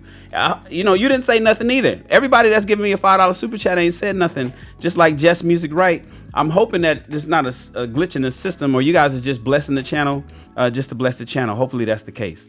I appreciate you. Thank you so much for blessing the channel. It was something I was going to ask you, TJ. And the chat is open. I want you guys the link is open. TJ came up. All you got to do is go to call.shannonrawls.com, and you guys can pull up to the chat. I want to hear your thoughts on on how you feel, or why you think women of a certain age, education, and socioeconomic status, how much money she's making, are not landing the men that they want. It's not that they're not landing men. Women can all get men. Are you getting the man that you want? Are you getting the outcomes you want? Are you getting the guy that you are interested in marrying and keeping him and getting married? Do you know anybody that it's working out for? Let me see. Far as Go ahead. getting the man and it's working out for them. Is that what you? Is that Well, maybe I understand? well, yeah, but because I don't think women have a problem getting men. You know, and you know, and relationships are really not too complicated. You know, two people get together, they like each other's company, they have wonderful sex, they feed each other, they take care of each other. Somebody gets sick, they tend to. I mean, you know, relationships aren't super complicated as some people put it out there. But how long are people sticking around? You know, how long are in the dating scene, not in the married scene. Because I believe if you get married, you won. That's how I feel. If you made it to marriage, then the race is over with. Now you got a whole different race to run once you get married. So it's a whole different race with a whole different set of rules. Right. But the big hurdle is to actually get in the marriage race and get out of the single race. So now that you're in the single race and you're trying to hook up with somebody, what are you doing to make sure you get to the marriage side? And a lot of women aren't making it there. I mean, what's the stats on that? You know, 1 in 4 women will get married in the Black community. 25% of Black women are married or will get married. That's wild to me. It is. Black women are the least likely to be married. Why is that? And here's the thing. Then you got the opportunity to marry out. Well, you know, as they call them, swirlers. So they say the swirlers are saying, well, go marry somebody else. But then Black men are the ones that want Black women. By and large, 80% of Black men are marrying Black women. So, you know, we really all you got, because the other races ain't marrying Black women. Is your husband Black, TJ? Oh, honey, yes. Yes. So you got your brother. Yes. And so you is got my your brother. son-in-law. So is my son-in-law. That's right. You know, and both my son-in-laws, because his oldest daughter, she's married and they have 3 kids. And then my only child, my daughter, she's married and they just had their first baby. You know, I think there's a lot of variables here. And one of the things I say, it definitely depends on where you are in your journey. My daughter and I talked about the fact that, you know, they've been married for 3 years. She's 27, I think he's 29. They've been together for 5 years. So they are growing together. So, and she even said that, you know, had she met him, you know, after she started her career and all these kinds of things, and then he started, you know, it's difficult because you have to be, more bending is required, but they're growing together, and they're growing together professionally and far as a relationship.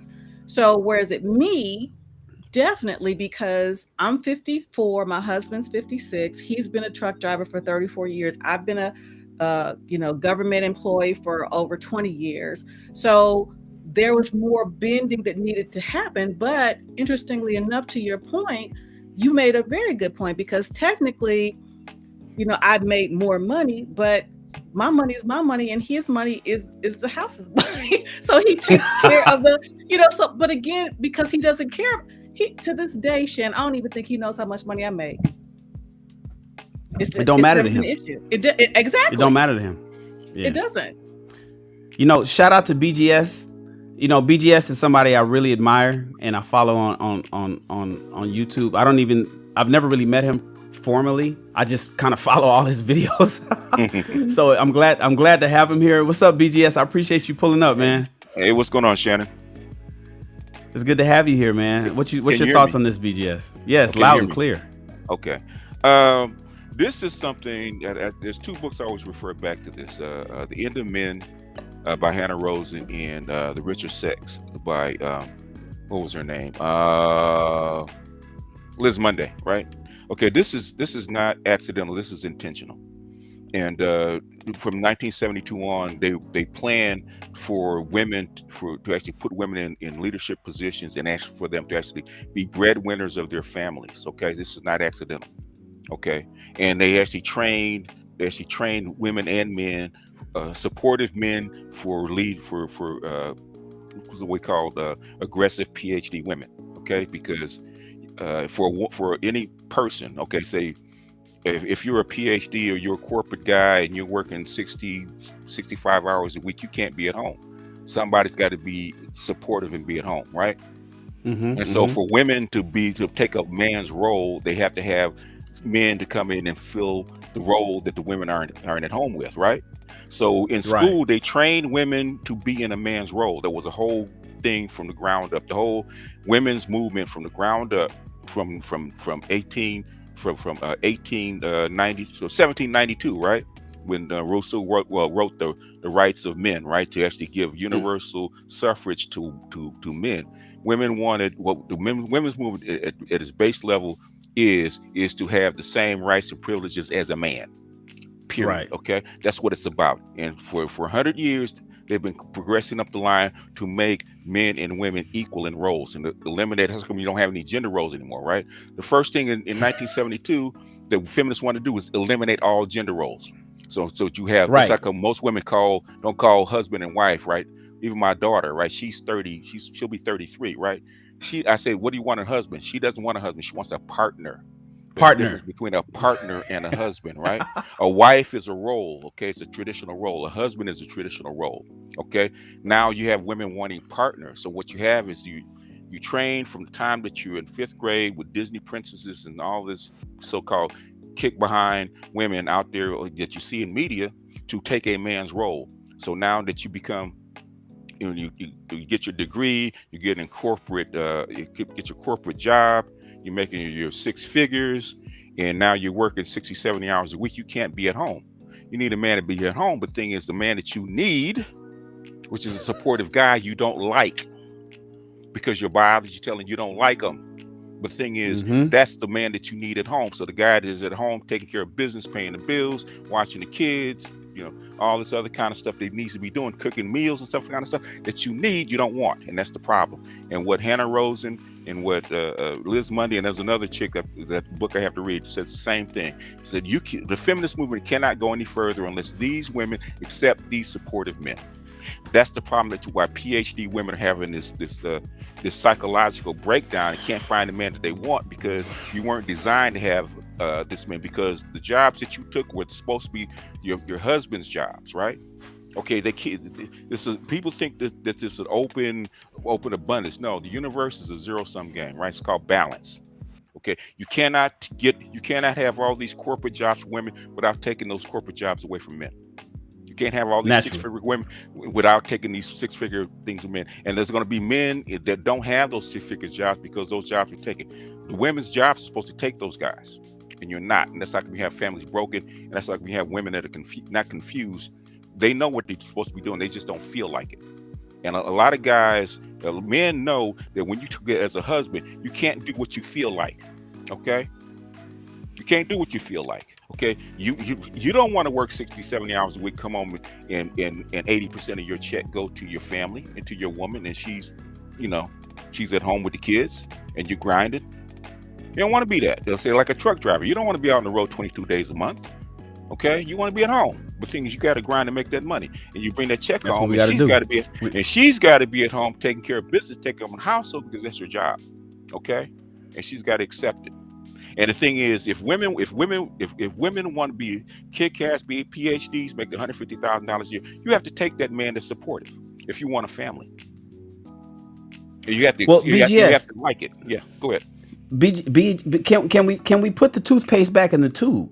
Because now that they've succeeded in their mission, and now that we got these women, we got these independent women out here, and now these women are waking up. Now they're waking up 35 and older with no men and wondering what the hell's going on. They want families now. They want babies now. Like on Lead Attorney's channel, she didn't even want nobody to know how old she was, but we can gather how old she was, and she's accomplished. She's an attorney, no children, and she says she wants to. Yeah, exactly. Okay. Look at this. Okay, she said she is right now. She said right now. TLA asked her, "Will you give up your career to get?" She said, "I'll give it up today." He said, "Would you move?" She said, "I'll pack up tonight." She's ready. But she didn't have that mindset 20 years ago. So my question to you, BGS, is is it going to get better for women in the future? It'll get better for women in the future if they change their habits. Okay, it'll get better for women in the future if they accept. If you want a role, you have to accept the role. Okay, if you work hard and you put you accept a role, you accept a leadership role, you cannot renege on it. You can't say, no, I want a guy that's better than me to go lead. No, basically, no. You put yourself in that position. There's only so many spots in that top 5-10%. It's only so many spots. Okay, you're gonna have to accept a man. You're gonna have to marry down, just like men marry down. Okay, how many $150,000 guys marry a $300,000 woman? He's gonna marry a woman that makes 30, 20, 30, maybe 15. Okay, she might have an AA degree. Okay, she might even have a bachelor's degree, right? I tell the story all the time. He's trained to marry down. If women want to carry through with their feminist training, they have to be trained to marry down. They all say it. All the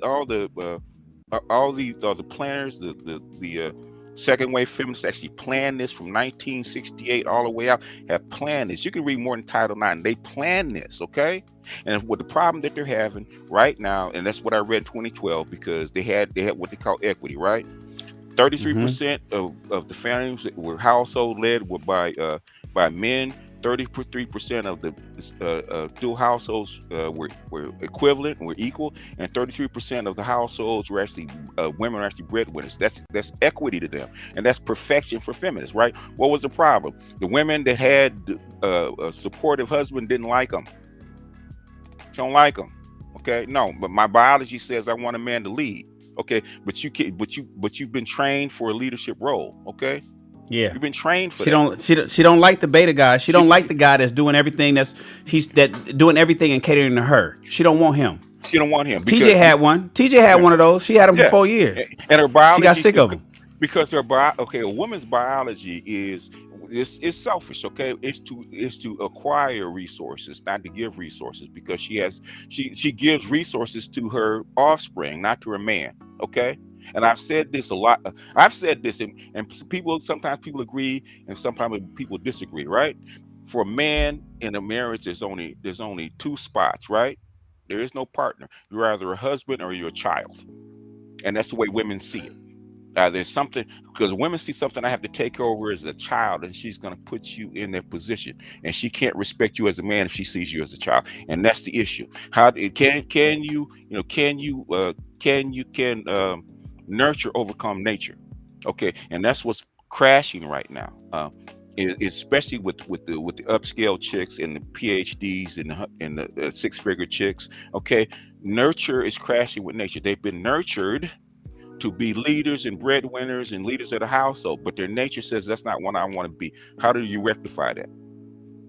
How do you rectify that without crashing the whole system? Because we have 50, 60 years of building this structure, okay, by pushing men down, by literally pushing men down and forcing them and training them to be supportive. And now that they're supportive, and they said, okay, you know what, to have a woman, I'll go ahead and be supportive and I'll fit in, okay? Even though it's not quite my nature, but I'm going to do the best I can. Now you got a woman that's making all this money, and you can tell women think that men can't read your face, and men don't have feelings. They can't read your vibe. They can tell when you look at them with disdain or you look at them with less than. They can tell. And that's like we just I think Kevin just had a chick on, and she was an attorney. She didn't like the alpha guy because she was trained. She didn't want to take the supportive role, so she married a supportive guy, and basically she was so disdainful to him, he left. He couldn't take it. He bounced. Yeah. After 2 kids. Yeah. Sometimes they'll leave. Sometimes the beta guy will leave because he's getting punked around so much. Beta guys, if you're not respected, that's why you think the biggest, even if the woman will keep a guy because she want to keep her family together, the biggest problem she has is a guy cheating, because he's going to have to find some kind of masculine respect from somebody, right? He's going to have to be nurtured. Sir. There's a lot of stuff. I mean, I could go on. I've been talking about this for years, and I've read the literature, and this is intentional. And in this culture, it's going to have to figure it out. Either the women are going to have to accept their role, or the women are going to have to take a step back. It's one of the two. There is no in between. I'm sorry. Go ahead, TJ. Yeah. I'm sorry. Go real quick, TJ. I want, before you go, TJ, I want Fawcett Media. My guy Fawcett Media is in the crowd. Fawcett, cam up, man. Pull up. I'm glad to have BGS here. I need everybody to click on BGS's name and click on TJ's name. Both of them have dope channels. I subscribe to both of them, but I don't want to be the one subscribing to them. I want you guys to subscribe. So make sure you follow BGS and make sure you follow TJ, both of them, please. And then Fawcett, I want you to pull up, man. I want to hear your point of view. Go ahead, TJ. Well, it's interesting, BGS, because you make a very good point, because I did not look at it that way at the time when I dated the guy, I guess, that we considered beta, because I loved him and he loved me. But what I hated, and it's something that I created, is that I had to do everything. Well, I did that because that's how I started, as opposed to, letting or having him do it. And so, and maybe that was his personality, and it was okay at first, but then and like Shan said, until it wasn't. Because I said to myself at one point, just because I can do everything doesn't mean I want to do everything. But the truth of the matter is, the mindset wasn't even right, because I really can't do everything. So I really can't do everything. So it took me a minute. And like I said, that's another reason I did my channel, is because I did a lot. I had a lot of failure. And if I didn't get my mind right, I would have missed the love of my lifetime. And here's the thing, and this is something I want ladies to hear. And you make a very good point, because I have the degrees and I, military accolades or whatever. And when, me and my husband, we met online, and he actually saw me before I saw him. But he didn't reach out to me. So when I saw that he had looked at my profile, and I went to his profile, and then I actually said, reached out to him. So when we were talking and everything, I said, well, I saw that you looked at my profile. Why didn't you reach out to me? He said that he didn't think that a woman, like, after reading my stuff, that I would have been interested in a truck driver. So we put everything that you led with. Everything that I led with. It's class mismatch, Yeah, he didn't think that, and so I think we unintentionally do it because, like you said, Shan, we're taught that these things will make us marketable to men, but it didn't. So, had I not took that, I reached out to him, I wouldn't be Mrs. Randolph today. But again, we lead with the wrong things, and we could be missing the love of our lifetimes. Yo, Lee just pulled up. Where'd he go? Lee, watch the video in the beginning. I almost didn't do my video because, I was on your channel when you were talking about April Mason. And I was like, damn, Lee is talking about, oh no, he's talking about April Mason. But then you got into the topic and I was like, oh, I already put it out there. So I'm glad you came, Lee. Shout out to the lead attorney. He had a really dope show. I keep telling everybody to follow these people. Lead attorney is who inspired me to do my channel, by the way, everybody. The lead attorney, a brother that I've never met, a brother that's in Atlanta and is super, super dope. And his oratory skills are amazing. But what do we expect from a 20-year attorney? Kind of encouraged me to even do my YouTube channel. And then there's other people like BGS who I get a lot of game from. So I pick a lot of different information and I follow all these people. I'm glad to have you here, Lead. You can pull up if you want to, or you can just chill in the audience. I appreciate you being here. What up, Fawcett? What's good? What's happening, Shan? Man, I'm glad you're here, bro. I'm glad you're here. Everybody follow Fawcett. I follow Fawcett too. He got really great reaction videos. And he knows Kevin personally. He knows Kevin personally. Did some work. Fawcett, you back and forth between LA because you did Kevin's artwork, his original artwork. Are you in Atlanta right now? Or are you out here in LA with me? I'm in LA. We got a very LA panel. Because shout out to BGS, man. I've been following you for years as well, sir. Great content. Yeah. I appreciate it. So listen, Fawcett. Tell me your thoughts on this, man. The boss chicks. You're out here in LA with me, and and so we already know how the women are out here, and the dating game is out here. I was just over in Beverly Hills at the Sofitel.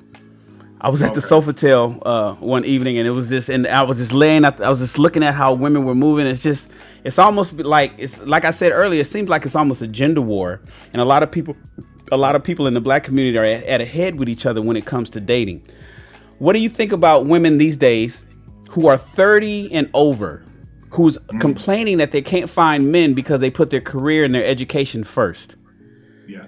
I asked BGS kind of laid out what happened and the wool that was pulled over their eyes and why it happened and how it was all systemically planned out for people starting way back in the 60s. I asked BGS, can we put the toothpaste back in the tube? Can things get fixed? I believe personally it's almost too late for some of the older people, because you can't teach an old dog new tricks. You can't, a leopard can't change their spots. And that's why I'm really intent on teaching the younger people to ignore a lot of what the older people are telling them, especially if they're leading them to the Golden Girls and to the whole Misery Loves Company crew. The Golden Girls. Oh man. Yeah. I don't want them to be a part of the Golden Girls. Yeah. But shout out to you, what's your too? I'm a fan of yours as well. I'm subscribed to your channel and Lead Attorney. What's up? Yeah. What's your thoughts on the whole thing, Fawcett? Are you single, Fawcett? Are you married? Or what? I am very much single. Very much single. Still out here dating. I'm out here thugging, as they say. But here's the thing: can it be put back in the toothpaste tube? Absolutely not. Right now, there are some people who have crossed the Rubicon already, shall we say. They've had an opportunity. They've had multiple at-bats, and you talk about women in their 30s and 40s. I'm not saying there's no hope whatsoever, because on my channel now, I'm kind of establishing my identity, because this is a restart for me, obviously. About what this channel is. Am I too soft on the women, or am I too, am I balanced in my approach? I do want to be balanced like you know what I mean? But right now, you see a rebellion in the women in the Gen Z population, because they can see what's happening now. They can actually see what's happening, and they're actually reverting back to their grandparents, that generation, probably Gen X actually is their grandparents, older Gen X. And you can see the women actually responding to what it is. But that danger zone right now, there is so much resistance. They don't want to hear nothing. They don't want to bend the slightest bit. But I think it's imperative that they do if they seek any type of happiness. You know what I mean? Yeah, man. But LA is a whole other beast. It's like when Lead Attorney talks about Atlanta. It's a whole other beast. We're doing. We're gonna have to age them out. OnlyFans model now. She's trying to sneak away from her baby daddy. TJ, BGS, we're gonna have to. I believe that it's gonna be a situation where people get aged out. They already. I think they're gonna get aged out. They already are. Basically, this is a boomer, Gen X, maybe older millennial problem. With the younger millennials, disease and age, it's not an issue. Basically, they pick the best woman for them. They don't play that. If you don't serve them or they can't get return on their investment, they're not playing the game at all. So I think this is an older person problem. Where it's so-called the gender war has already aged out, because the reproductive phase is between the ages of like 15 and maybe 35, 36, right? And whereas that those are the younger millennials and those are the Gen Zs. So it's already been settled. So what we're arguing about is maybe to tell them what happened and maybe what we went through, because they're starting to make a different decision. Because I talk to them all the time. But are they listening to us though? Are they listening to TJ? Are they listening to you? Like, I know they'll listen to you if you tell them about getting money and trading crypto and selling weaves and starting an online boutique. They'll listen to you about that. But are they listening to you when you tell them, or when we're telling them what they need to do to have a successful relationship? Yeah. Well, here's the thing. And Mr. Albert, maybe it is a wrap for most Gen Xers, and hey, I'm a Gen Xer, and quite frankly, I cried many a tear because I thought that it wouldn't happen for me. Truly, many a tear, and I saw myself becoming bitter, particularly after my daughter graduated from high school and left to go to college, and I was by myself. But one of the things that me and my daughter are doing, and I'm really grateful for it, and actually, you all helped me come up with it, is when we have our broadcast on Saturdays, we have two different perspectives. We have the Generation X perspective of situations, but we have my daughter, who's a millennial, who is married, who didn't see how to be a wife from her mother because I was a single mother, who unwittingly taught her the wrong things. But you have a woman who decided that she wanted something different than what she saw her mother do, and sought the information to become that. So you have women that are listening because they're hearing it from two different generations, and they're hearing me talk about the things that I messed up and the messages I was sending to my daughter.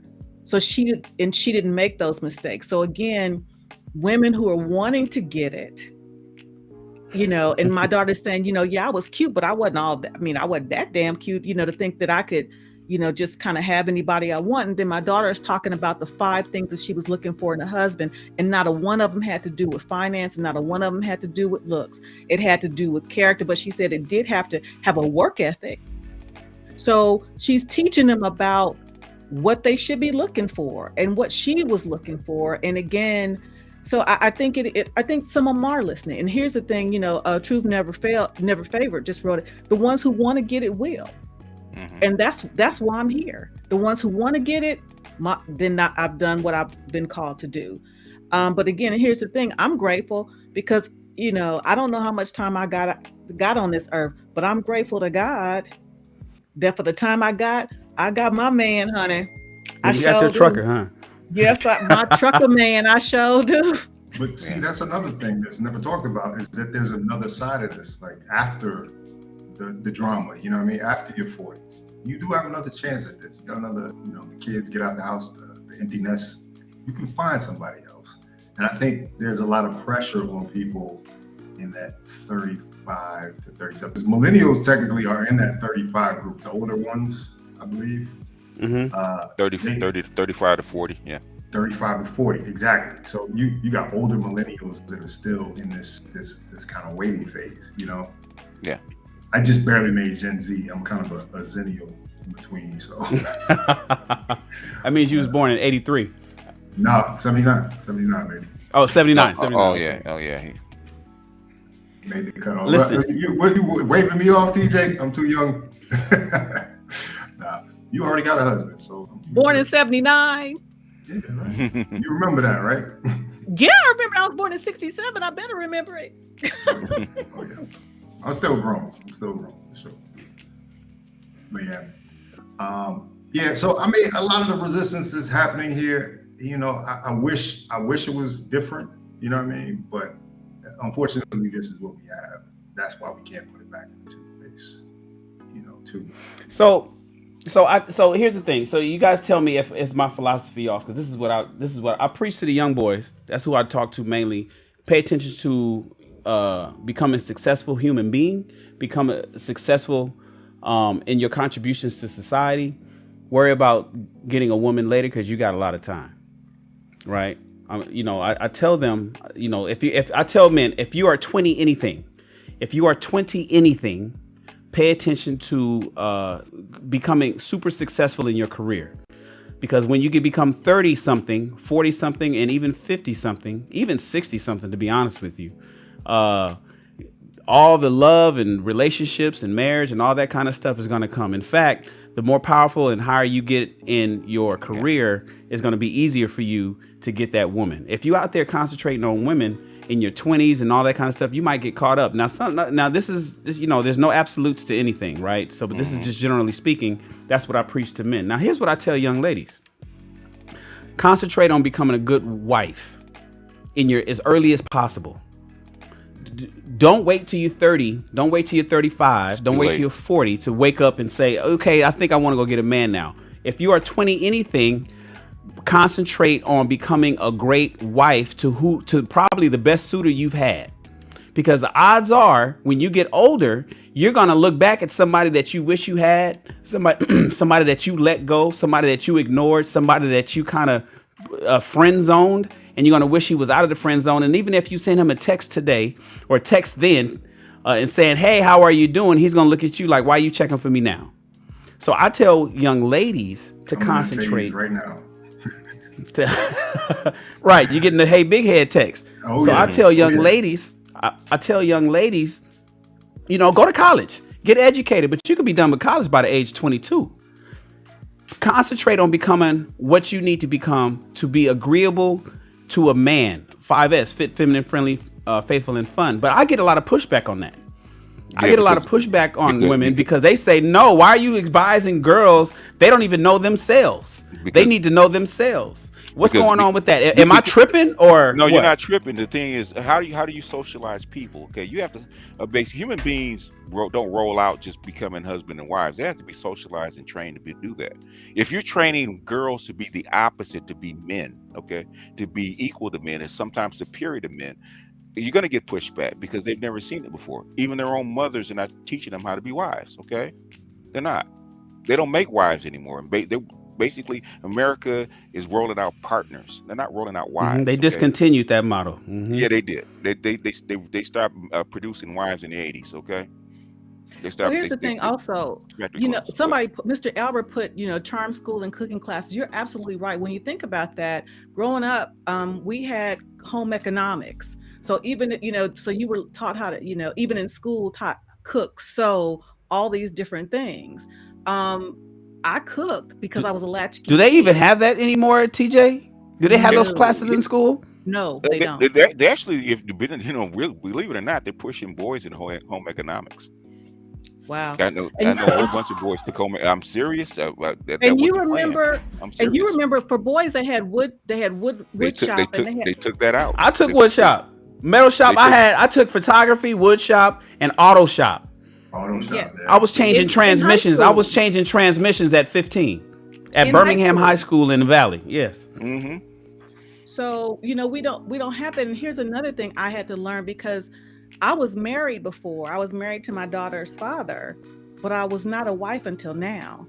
Mm-hmm. And those are two different things. And I didn't know that. So what changed you? I mean, what was the main thing that failure? Yeah. How many women will even admit that? Failure. Look, how many women would even admit what TJ just said? You're not going to, women, you talk about accountability. Women, I don't know too many women that would even say, you know what, I wasn't a wife until now. I'm 54 and now I'm, it wasn't until I was after 50 I became a wife. I don't even know many women that would say that. But the thing is, TJ, you wasn't taught to be a wife either. You had to learn by skinning your knees up.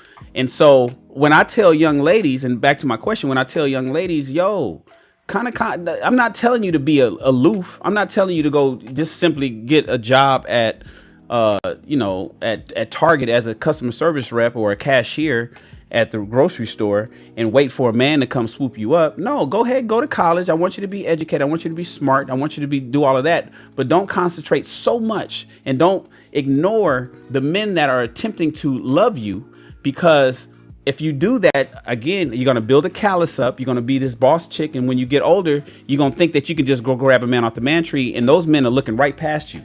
Because brothers like me, I typically date younger women.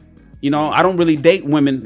I'm 49 years old. Mm-hmm. You have to be extremely amazing in all categories at 49 for me to even kind of look your way. And I get a lot of pushback. I get women that don't like that. I get all the sign language, the shame, insult, guilt, and I get all of that. Mm-hmm. But the fact is, I don't have to.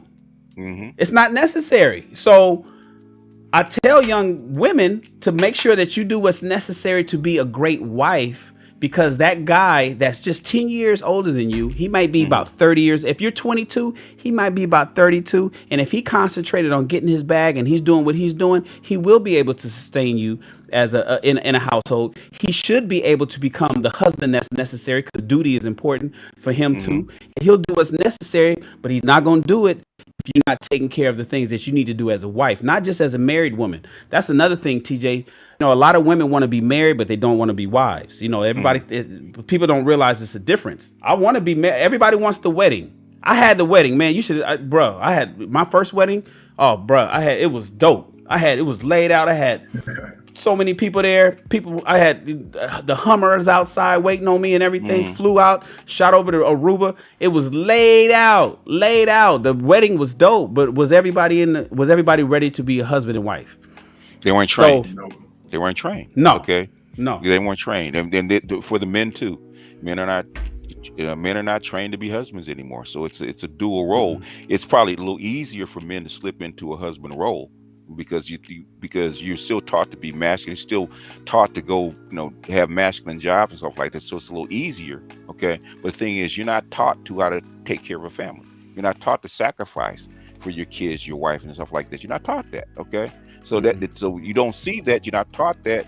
society doesn't emphasize that, and the women that you date don't emphasize it either. So, and then You all of a have to sudden, seek that knowledge out. yes, You have ma'am, to seek that knowledge out as a man. you do.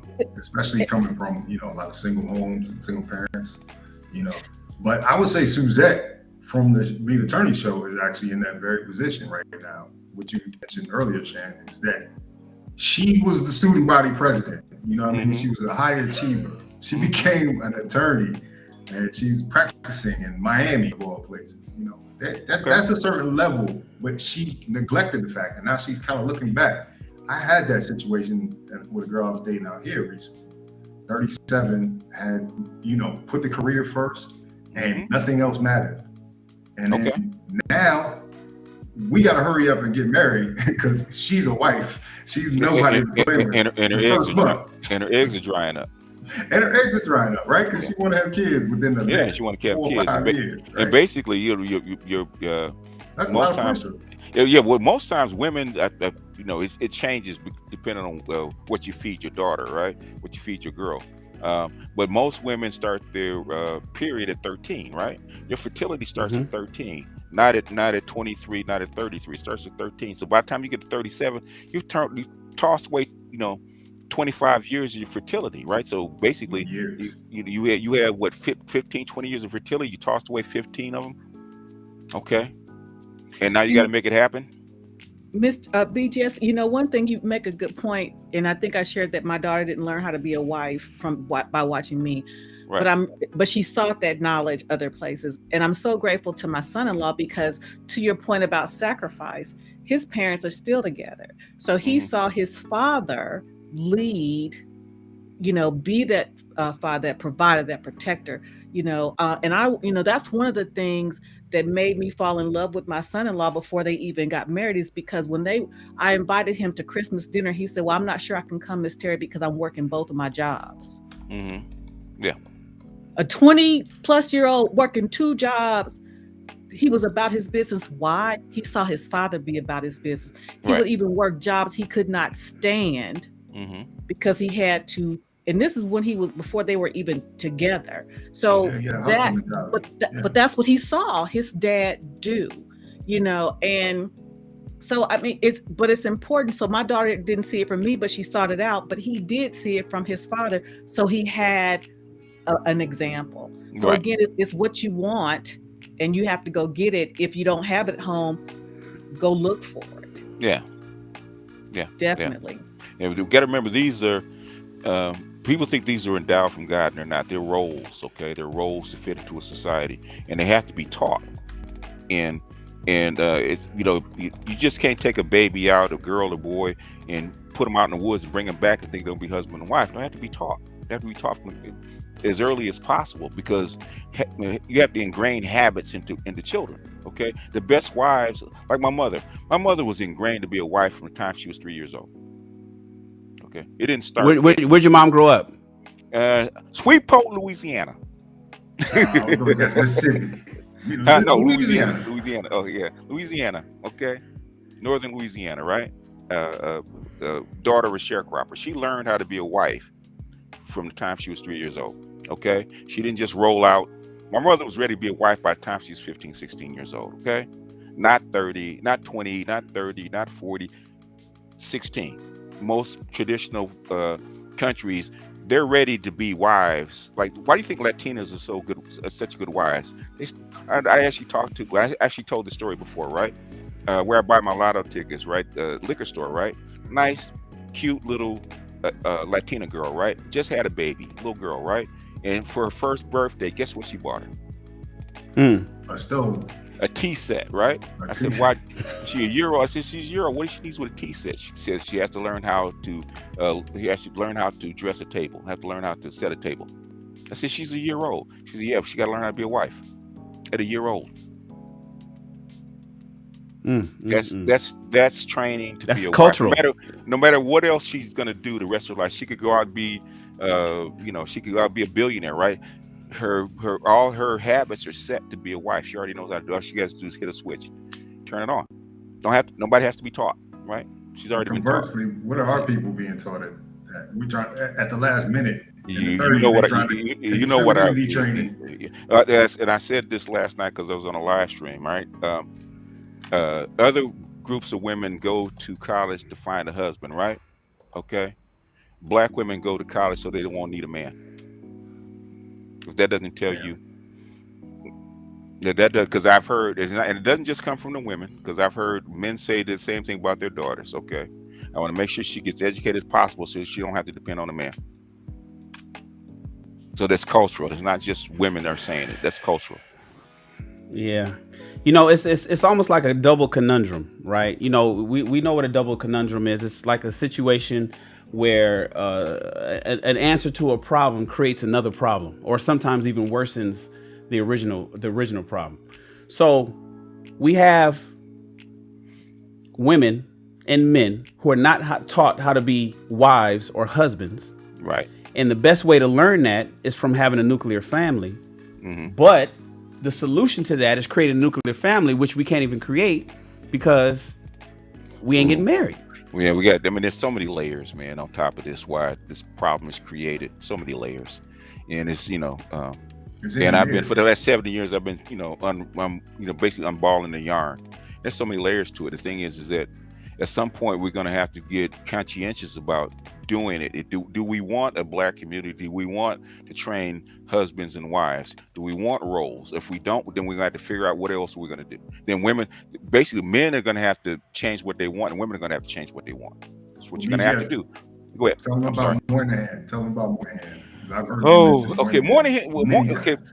Moynihan. The reason he named his paper the Negro Family of the United States, he was actually basing much of his assertions off of the E. Franklin Fraser, who was a sociologist in the 1920s and 1930s. He wrote the book, which most people won't tell you that it exists, called The Negro Family in the United States. And all the stuff that Moynihan put in his paper basically came from two things. Came from Clark's Dark Ghetto and E. Franklin Fraser's book, Negro Family United States, about the independence of women, how that was actually ingrained from slavery into black women and into men, right? The independence of black women was actually ingrained since 1750, when they made the status of the child according to the mother, because they wanted black children to be born into slavery. So anything that came out of a black womb was the status of the mother. So they put the mother in charge of the children.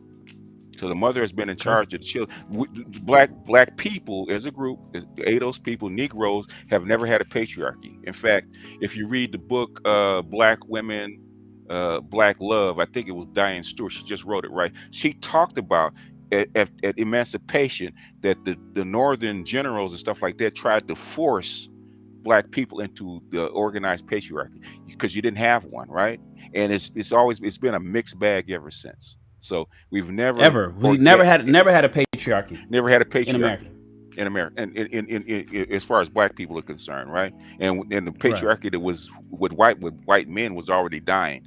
And Dr. Green Gorilla actually went over that with the Tender Years Doctrine. So a form of patriarchy really has never existed in the United States for the most part. But the thing is, what black people have never had even a hint of a patriarchy, because if you read his book, he's got about 8-9 chapters of that book, man, talking about the black matriarchy, and it designated. And everybody knows about Big Mama, right? The matriarch, right? Yeah. And Big Mama's house, and what Big Mama says goes, or what Granny says goes, right? And basically, I always say it. They say, what did they say? I think they said it in The Usual Suspects, right? What's the greatest trick the devil ever pulled? Played on the world. Yeah. Convince the world that he didn't exist. It never existed, and they've been trying to say that there's been a black patriarchy that never existed, right? It's always been a black matriarchy, you know. And the thing is, how are we going to do it? I always said this, and this is what I've said, and I'll close with this, right? If black women really want to lead, they really want to lead this society, right? And they really want to make the best society, they have to lead it, but they have to make it equitable for everybody, right? You cannot stand for your boys to be undereducated, underdeveloped, and pushed down, all right? If you want to succeed, if you're gonna lead, If you're gonna lead, you're gonna make the black family successful. You want a successful matriarchy. You have to basically educate the boys just like you educate the girls. Okay, and this hasn't been done really throughout the whole history. Black women have always been more educated than black men from the ground up. In fact, black women are actually taught to read and write even in slavery, where it's illegal for black men to learn to read and write. Okay, it's like most of your poets and writers were women, were black women, right? Because there was no exemption for them learning to read and write. Okay. Even back then, if you read the Monterey Report, back in the 40s and 50s and 60s, 75% of your valedictorians of black high schools were always female, right? You always had the imbalance in education between black men and black women. The only time you got close equity was after 1968 in the Kerner Commission, because only 23% of black men ever graduated high school, right? It was like 23%. So they the black family in itself. That's no why strong male figure in that. That's why Moynihan said we need to bring the black men up to par. Okay, and guess who fought against it? Okay, so the closest you ever had to equity as far as black men being educated, or being leadership as far as black women is concerned, is basically the 70s. And after that, with intersectional femininity, feminists actually killed all that. So basically, you had a gap of 10 years. After that, so the thing is, what do black women want is for a society, and since they have the power and control, and they have the ear of the white man, what are you going to do with it? If not, basically, it is what it is. It's going to stay the same and eventually get absorbed, which is what they're trying to do now. Because eventually the boys, the Z's and the A's and people after that, they say, why should I pour my heart out for a community and a society that's going to give me less? And that's what's happening now. They say, I'm looking at everybody in front of me. They're getting bad deals. Why should I settle for a bad deal? And that's what's happening to the black community. And when I've said this, as for God's sake, women, if you want this community to survive, you're going to have to get off your high horse, stop pounding your men, stop trying to compete against your men, and help this society, help this community survive. If not, it's going to go away. That's my feeling. Yeah, shout out to Dwayne. I preached enough. No, man, we love hearing from you, BGS. I've always, I told people I tap into BGS. I hope everybody's following this channel. All 70 people here down. And shout out to Dwayne H. For the $5 super chat, man. I appreciate you for the love, bro. He says black women don't want a patriarchy, though. Not in the black community. He says black women would prefer not even a matriarchy, it's more of a gynocracy. So black women don't want a patriarchy here. They don't want a system of internal family government where men are in charge. Dwayne, it'll be interesting that you pull up. I want to hear why you believe that, and how long do you think that's going to last? It's interesting. I think that part of that is true. I think, I think a part of that is true. There's no power though. Like if they don't want, so if women in the black community do not want a patriarchy, they want to keep it where women are in charge, but women have no power, then what good does that do in the community and as a whole? Is it just about ego? Is it just about just saying that it's about Big Mama's house and what Big Mama say goes, but in the world there's no wealth. I mean, what's our wealth? For those who feel that way, they say that because they've never seen it. So a lot of times it's kind of like, with my daughter, I would ask her if she would like a certain food, and she said, I don't like it. I'm like, well, have you tried it? So a lot of them, they say that because they've never seen it. So they only, they're saying that they don't want it because they only go by what they know, and what they know is comfortable for them, because it's supposed to be and again, I'm grateful to my grandfather because he was the patriarch. I saw what it looks like. And again, growing up in the 70s in Los Angeles, I saw what a lot of that looked like, but it started to die down. So when you think about the Gen X's moving into the millennials, many of them haven't seen it. So it's easy to say, I don't want it, because you've never seen what it looks like. You've never seen, what it looks like for the men, because we talked about how the men are leaving the church. You don't know what it looks like for the men to be the leaders in the community, in the church. You don't know what that looks like. So it's easy to say, I don't want it. Yeah. And you know what another thing is as I've heard Kevin Samuels say, it's the color purpling of the black culture and black men in particular. So not only have they not seen it, at least modern women today, they haven't seen it. Kids. If you go to most of these homes, ain't nobody sitting at a dinner table. Do they even have dinner tables? Do people even buy dinner tables anymore to have dinner and sit down and eat as a family? Even if you're a single family, even if you're a mother, if you're a single mom, and you have one child, at least. Gotta be. That's dumb statement for me to make. But the point is, you're a single mom. Do you sit at the dinner table and eat with your family? Do the kids have to eat at the dinner table, or can they take their iPad to their bunk bed and go eat in the bedroom from the food that you had Uber Eats deliver? That you had Postmates. Is the pizza that got delivered from Pizza Hut tonight? Can them slices be eaten in the bedroom while they watch Netflix, or are you sitting at the table and eating it? If you have a full family, man, a husband, wife, and children, do you guys eat at the dinner table every night? Do you even do it 3 nights a week? Do you do it when you do cook, or just come get your plate, or the food is ready and it's warm and just come make your plate and then go back to doing what you was doing? And that's the thing. And so now we got where TJ is saying people don't even see it anymore. They don't even know what it's like. Kids don't even know what it's like to have sheets on the bed. All they got is a goddamn comforter. There's no flat sheets. People don't even make beds with a flat sheet no more. It's just so.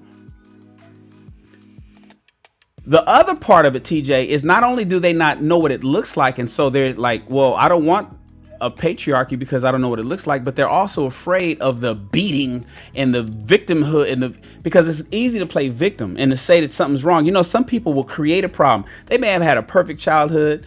A lot of people, some women want to join the Me Too movement and have no real reason to do so. They didn't have any problems. Now I believe that there's a lot of women. I know somebody I know a few people actually that's had some problems there, but a lot of people will want to create problems in their lives because they can identify with being a victim of something. Doesn't matter what it is.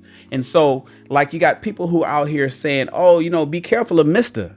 because Mr. gonna beat you. Mister's gonna beat you down, girl, and you won't be able to call the police, and he's gonna smack you up, and he's gonna lock you in the house and keep you oppressed. And so creating a patriarchy would potentially create this boogeyman that will make men that just want to be able to control and beat their women and hold them into captivity at home, which is complete bullshit.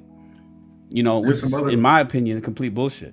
There's some other creators that are actually having this discussion right now, and they're having to deal with the fact that they have demonized black men to a point that they can't absorb the black men that are in their lives. So, I just heard something the other day. You talk so bad about black men, but then your husband comes up and he's also a black man, or your father comes up, or your son comes up, and somehow they want to accept them from this evil that black men are. And I'd say, as somebody who works in the media's done a trick on us, man. They made black men into the biggest boogeyman that's ever existed. Come on, man. Look at our gangster movies, exactly, New Jack City. Like, man, I walk down the street, I'm The Wire. Man. But those are the men women go for, though. Right. But I'm regular and I'm gonna rob them. Like, you know what I'm saying? So the people that's actually out there robbing. Yeah, they got swag. Yeah. Yeah, they the swag ones out. But yeah, it's all about perception, and black media has, well, not even black media, but the media in general has done a number on blackness. You also, I'm looking, you have like 60 something people. You make a good point, Shan, about far as sitting at the table and all those kinds of things that I can remember growing up with, with my grandparents and stuff like that. But here's another thing though. That's why some of these conversations, or these kinds of conversations, are very important, because when you think about it, many of these young people have never seen even that, like you said. When you think about these young people grew up in a microwave generation, grab and go. So me and my daughter started to put those traditions back into play even before I got married. And now that I am married, we do a family, but definitely before COVID, we do a family dinner once a month, as far as all the kids and grandkids, that we sit around the table, the cell phones and the devices are put in the bird cage, and you cannot have them at the dinner table. We eat together. Right. Then after that, we actually play games, board games with each other. And so when my husband is home, and it's just us, we do eat at this dinner table together. So we can talk. So that's how we start to get it back, because here's the thing. My grandson is 13. We got 13, 5, 2, and now 5 months. When he got with me 3 years ago, this was something we started doing with the grandkids. At first they kind of like, I don't want to do that, because they want their advices. The moment that we couldn't have it anymore, they want because that of iPad. COVID, they was asking, Gigi, are we coming over for dinner, for Sunday dinner? Are we going to do? Because they had never seen it.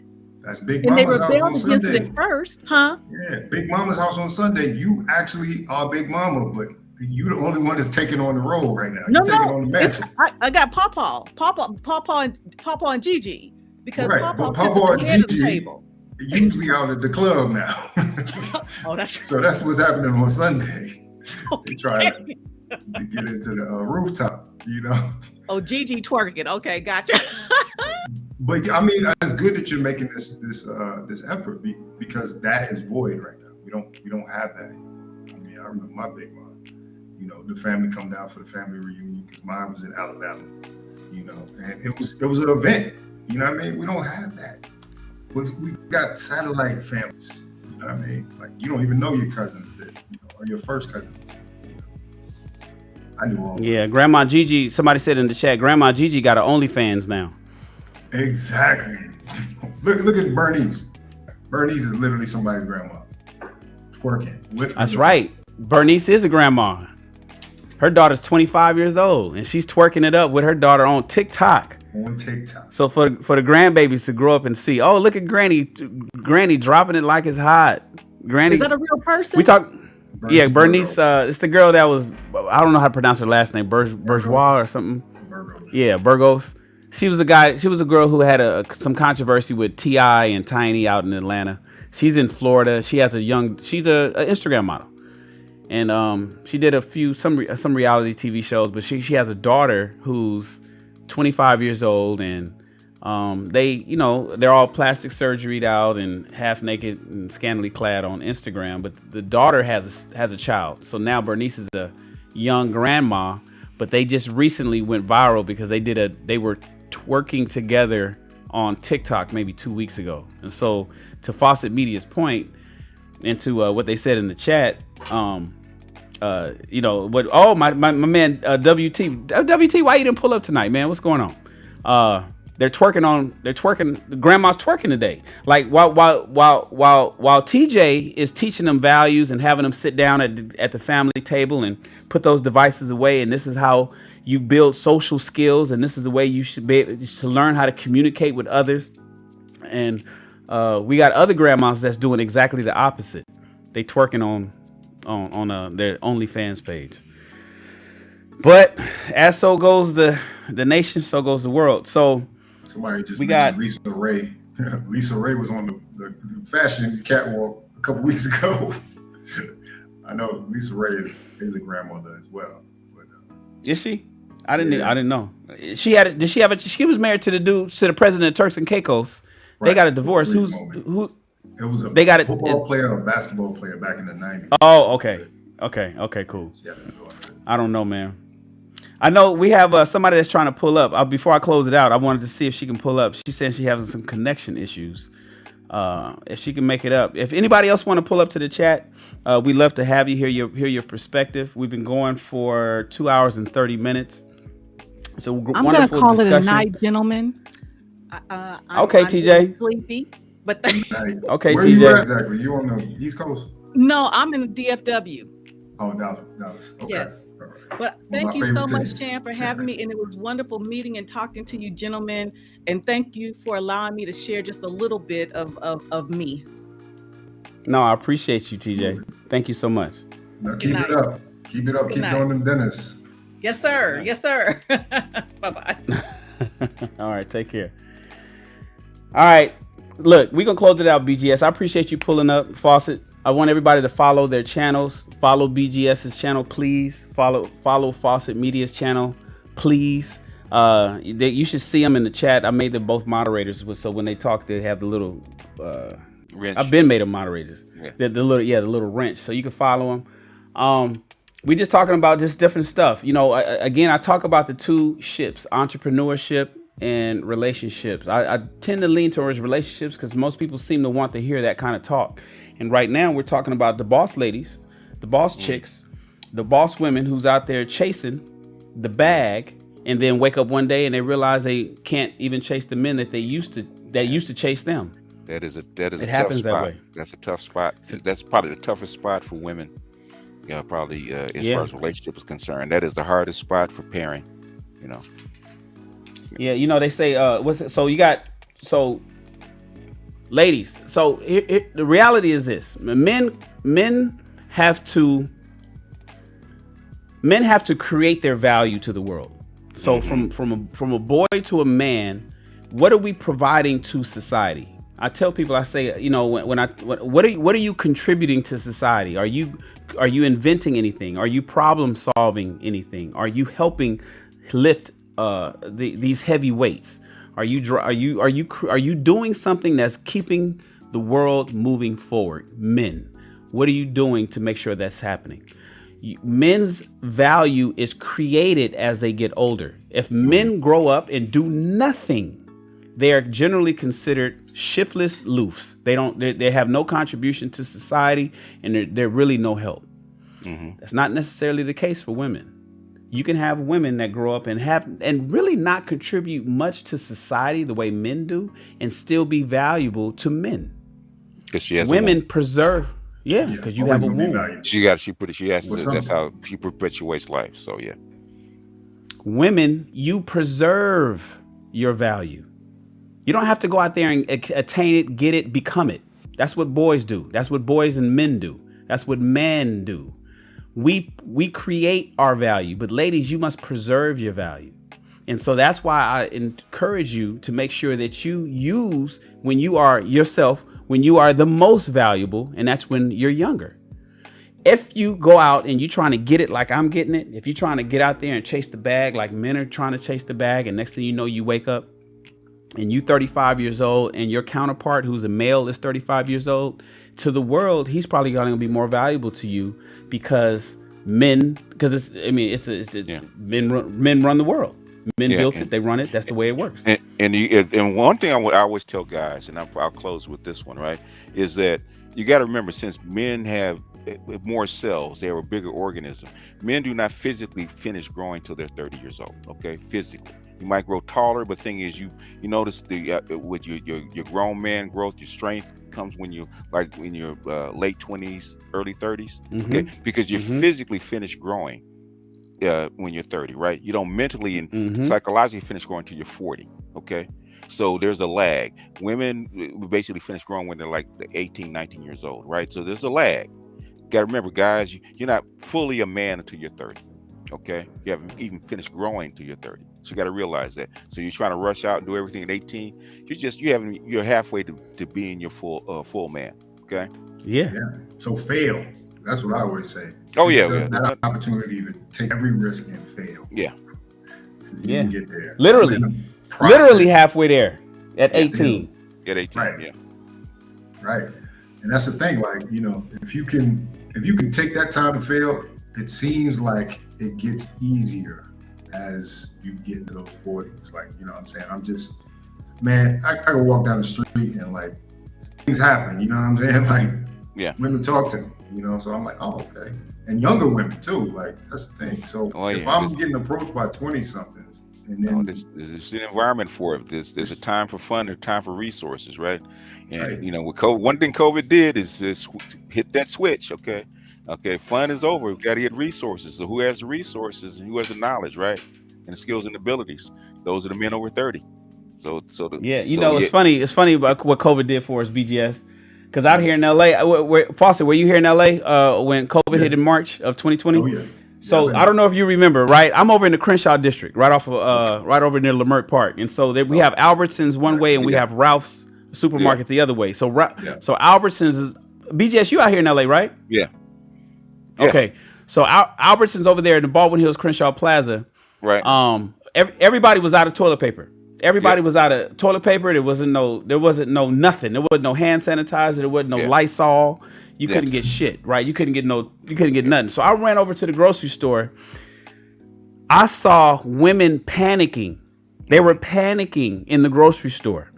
Men, it's funny because when I was laying out the land, we masked up and we doing, actually we wasn't really masked up at the time. So, cause I had them, but the governor didn't mandate it yet. So this is like right when it hit. Yeah. So people was like kind of running around and tripping. They wasn't really masked up, but there was no toilet paper. Women were freaking out. Men were playing it cool because men they'd just figure out how to get some goddamn toilet paper. We work it out, even if we got to invent some shit. But women was freaking out. I ran to Target over there on La Cienega. So, the one that's right there on La Cienega and Rodeo, and now it's called Obama Boulevard. Yeah. So I went to that. I ran over to that Target. I got into the Target. Woman was crying. And I heard her, and I heard the woman say, brother, listen.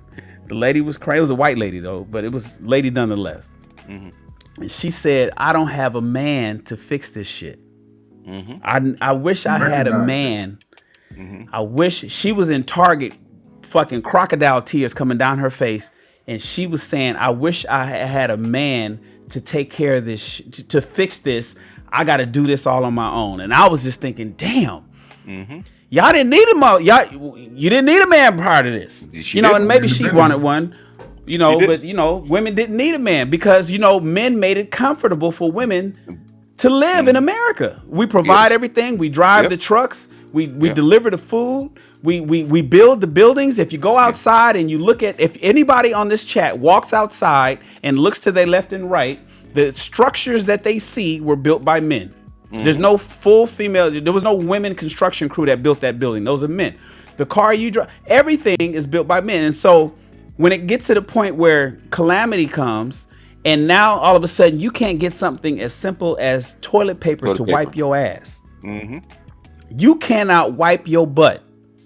You cannot remove the makeup using makeup remover. You don't have toilet paper in your house. These women was freaking out. They wasn't crying over here on Crenshaw and at Albertsons, but they was crying at Target over there on La Cienega. And it was weird to see, but the first thing that came to my mind was, damn, I thought y'all didn't need us.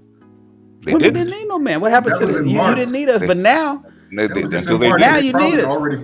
They probably already forgot that feeling because I feel like they ain't forgot. They ain't forgot. They haven't forgot.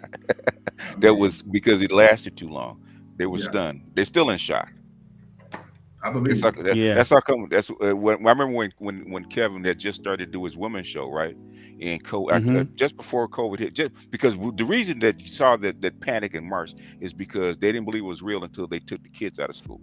The day they said they said the schools are closed down, women lost their shit.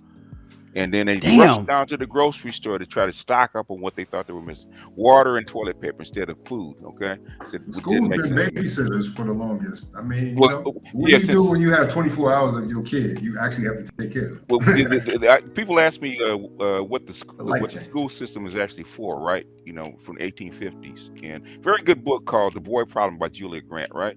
How the school system was actually created, right? And it was created for three things, right? Education is actually the third. Babysitting, because you had people in factories working 12 hours a day, and the kids were on the street running wild. They had to do something with it. Babysitting is number one. Okay, socialization is number two. Education is number three. If people found out what the school system was actually for when COVID hit, when they couldn't open back up, babysitting problem. Biggest child care system in the United States is the school system. But anyway, babysitting, socializing, and then educating. Yeah, I just did a stream with Dr. Dunbar, and we talked about the Prussian school system. He asked me, is education first? I said nope. He said babysitting, which is child care, and socialization are the first two, and then education third. Somebody to keep your kids until they're adults. Well, keep your kids until you get off work. But yeah, so, yeah, and basically, Keep your kids during the day. during the day. And basically, kids started working when they're 13, 14, 15. So that's how come the school went from kindergarten, which is 5, to like 12 or 13, because after the 12 or 13, they can go start working. Yeah, you were talking about having dinner at a dinner table. How about mama ain't even home when dinner's served? Yeah, kids yeah. at home warming up their own pizza to sit in front of Mm-hmm. the iPad or the TV. Yeah. That's The kids are feeding themselves, Yeah. or mom is texting them saying, "I'm having something delivered. Make sure you Delivered order. to I'm gonna have them drop it off at the door. That A it's strange coming. Did person you want come to the cheese? house. I got a strange Did you person want come to the cheese? house. And Yeah. did you want ketchup on that burger? It's coming. And Yeah. what kind of drink did you want so that I can have them? I'll be home in about an hour." You're 2 stops away. Yeah, you're All the 2 sugar. stops away. All the sugar you can eat. Nah, man. Shout out to it's a good Dwayne. place. Dwayne hit me with another super chat. Read a book called "Why Men Are the Way They Are" by Warren Farrell. Warren Farrell. Thank you, Dwayne. That's Dwayne's second super chat, man. I appreciate you, bro, for the double super chat tonight. Reading a book called "Why Men Are the Way They Are" by Warren Farrell. Give us, and if you type up a little breakdown on the book, Dwayne, I'll put it in the chat. I'll put it on the screen too, real quick. But everybody, go grab that book that Dwayne is suggesting. Yeah, man, they're not even home to feed them no more, Fawcett. So it's like, don't feed them, just send the food, and don't educate them. Leave it up to school, and I need that babysitting, like BGS said. Yeah. I need that babysitting during the day so I can get to work and do what I need to do, because it ain't about teaching them shit. Yeah. It's about babysitting, socializing, and then education third. That's crazy. You had 1.5 million women had to quit work because there's nobody at home. There's no father. Single mothers had to quit work. Nobody home for the kid. Couldn't leave the kid at home by himself. So, I mean, I think that's why we're in the position we're in with hypergamy, is because they're looking for a solution to that, but it's the wrong solution. Money ain't gonna fix that. You know what I'm saying? It can make it easier, but it ain't gonna fix it.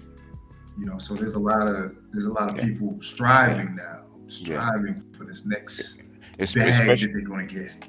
Especially the that's how come I joined, because he was talking about the upper class women, the top 5 to 10% of women that are having problems mating, and that's how come I came up, because it's not by accident, it's actually by design. And the thing is that what they anticipated is that women would naturally fall into these roles, and they didn't, because it's not natural for them. And It's not natural. It's not natural. Exactly. For them, to fall into these roles. Yeah. But these high-earning women, there's got to be some type of conversation about a woman who can date an electrician or a plumber. You know what I mean? Like that, it shouldn't be out of the realm of possibility. But it seems like that's the hypergamous side, though. But they're not interested in that. So listen, the reality. Okay, so yesterday I talked about hypergamy, right? And I called it toxic hypergamy. But even when you think of a lot of people look at, I love that term. A lot of women like to use Oprah and Stedman as an example of the boss chick with a man that's and I tell people all the time. I say, and they're not married. I said, first of all, one, they're not married. Two, together, Stedman was balling before Oprah was. 3, what a lot of people don't realize is Stedman is the man at home. Oprah, she goes over to OWN Network, and she goes, and when she had her studio in Chicago, she goes over to the Harpo Network, and she runs that whole thing. When she gets home, Stedman is the man, and he's always been the man. And a lot of people think that she's over doing all that boss shit. See, Oprah knows how to turn that stuff off when she gets around Stedman. And a lot of people don't realize that. But they want to use that relationship and saying that, making it seem like she's running around and they can create that at home. And I'm saying that's not going to work for most men, especially most black men. You ain't going to be bossed up and then turn around and beating them around, and it's going to last for 35 years like theirs. So, that's just a bad example, but that's the one that they always want to seem to run to. What is it? And they also want to use Michelle and Barack Obama as well. We ain't gonna talk about that one. I know. That is a special case. That's called a political marriage that happened to work. Okay. She also ended up with him when he was a law clerk. So you know what I mean? Well, yeah, but she He was. was actually a lower status. She trained him. No, he was basically lower status as far as job, but he was a editor of the Harvard Law Review. Right. He was definitely better. He was not a lower status male. In fact, he probably had more status than she did. Yeah. They don't know that though. They just say, "Oh, look, she taught him. She made him president. She was teaching him how at the law firm, and she knows everything." It's like, nah, y'all. What do y'all think Barack was? Some podunk that just fell in off the street and landed. Barack Obama was teaching at the University of Chicago. Okay. Oh yeah. Come on, man. And community organizer. And community. He chose to go to Chicago and take on that role. That's what he chose to do. Okay. He could have picked up a phone, hit one of his contacts, and worked at a law firm or started whatever he wanted to start if that's what he wanted to do. Could have came straight to L.A. We had no problem. Took over the Johnny Cochran firm if he wanted to. If he wanted all to. The writers in Hollywood, comedy writers, are from Harvard. You know, they got that whole Harvard. Man, they choose to do that. It's not, you know, when you go to Harvard, you choose your career. The career. Ladies, you don't have many choice. Black ladies, black women, over 35. Your choices are slim. It's just the reality. Your choices are slim. You can either get with the program or grow old, die alone. Buy a dog. And I know a lot of you guys are figuring that you don't have any problem growing old and dying alone. You say that until you get old. You can say that until you get old, because who's going to take care of you when you get there? Look at the older ladies today. Look at your grandmas and your aunties. Is that who you want to be? It's going to be harder then than it is now. And if it's hard if you see them struggling today, the older ladies, I'm talking the women in their golden years. I'm talking 70, 80-year-old ladies that have no man around. Is it tough for her? Is she relying on her grandchildren? Is she relying on convalescent centers and things like that? It's going to be harder 30 years from now. Ladies, that's 35. You running out of options. So I suggest you get with the program. You're going to have to do some mindset changes. And I know it's going to be difficult for you to do so. You know, we had TJ Randolph early. She had a mindset change and she did it at 50. Yeah. She landed her husband. She had a mindset change at 50. By 52, she was married. And basically, and what she said was key, right? Because he looked at her profile and he had gone through that before. It's called a class mismatch, right? And he says, with her profile, what I do is the class mismatch. I'm not even going to email her, right? She had to pursue him. And that's gonna happen too. She had to convince him that she said, "Wait, why you didn't say nothing to me?" Right? Why should I? I'm in the catbird seat right now. Go ahead, BGS. No, okay. This is a problem because I just heard this with another woman on. You know, eventually I'm gonna come out with the book. Everybody's bugging about the book, right? Okay, I call it Octane. It's about class, right? She's a professional woman, right? And normally the expectation that a professional woman has does not fit with a working class guy, no matter how much money he makes, right? He's a truck driver. He probably makes plenty of money, right? But the thing is, there's certain expectations and graces that come with a professional class guy, right? You guys are professional class. There's certain graces that you guys have that you expect, that women expect out of you because of the position that you're in, right? Working class guys don't have those same graces or wants or needs and stuff like that, right? So he looks at her profile. He's probably tried to date women that were professional, right? And what they wanted out of a guy, even over and above the money, okay, was different, right? So he looks at her profile. Okay, she's in that particular class. I'm a working class guy. It's not going to work because it hasn't worked in the past. So that's how she had to reach out and say, hey, I am willing, you know, I'm trying to change myself. I'm willing to be a working class man's wife. Okay. I'm not gonna, all that other stuff is gonna be pushed aside. I'm willing to live off your income. I'm willing to live your lifestyle and be happy with it, right? And that's what she did. Because you look at it, she said they live off his income, not hers. Yeah. Okay. Yeah, he don't even know how much she make. Yeah. With what he's making, he has a whole lot of younger women that are also interested in him. He might have been, but the thing is, what I'm saying is, as an example, she had to be willing to what I call settle. Okay, because most women that are in that range don't like to settle. I said that with, with especially what I call 100 octane, or we call baller chicks, right? The chicks that actually are stars, or they date guys that are movie stars, ball players, or high level drug dealers, people like that. They're used to a certain kind of lifestyle, right? Steve And I Harvey say, wife. and I say, for a baller chick, if she doesn't lock down a guy by the age of 30, she's probably gonna not lock down that classic guy, because just like you guys are going to marry younger women. Okay, you're going to look for younger women. So by the time they're 30, 32, they've aged out. Okay, it's too late for you. I'm going for 23, 24, 25, 26, right? You've aged out. So if you don't lock down a Shannon or Fawcett Media by the time you're 30 years old, you're going to age out, baby, because you're going to him and haw. You're 35, it's too late. Then you're going to have to downgrade to a professional guy or even a working class guy. Okay, you look at what Maya, right? Maya's 41. She didn't lock down a dude, and she should have locked down a dude. As pretty as she was, successful as she was, Maya should have locked down with them legs. Yeah, she should have locked down a dude at 27, 28 years old when she had her peak, right? She waited. I got time. 30, 31, 32. By the time she gets to be 33, okay, ain't nobody checking for you at that level, baby. Because I got 50 Mayas waiting in line for you that are younger and hotter. Sorry, you need to downgrade. She don't want to downgrade. Guess what she's gonna do? She's 41 and still. I'm gonna be alone. I don't want to get married now. She married herself. Yeah. Mm-hmm. That's a shame. Yeah, like a lot of like a lot of professional women in Hollywood. Yeah. We can go down the gamut. We can run through the gamut of the women that's up there. That's all by themselves. Including the finest one in the world, Halle Berry. But keep going, y'all.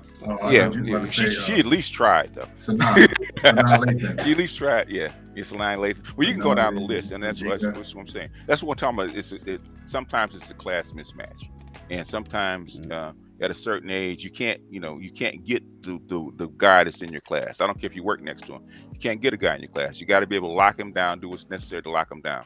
And for what you guys want. Is not necessarily what a working class guy wants, even a professional guy wants. You guys want different things out of women, and you got to fill that role. And I'm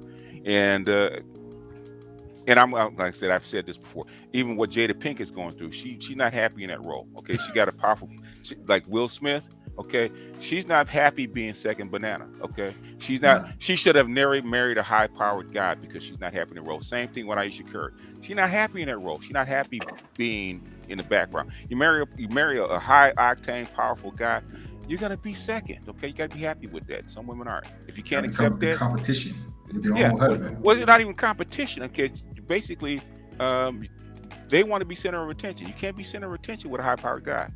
You can't. That's not your role. Your role is to play the background.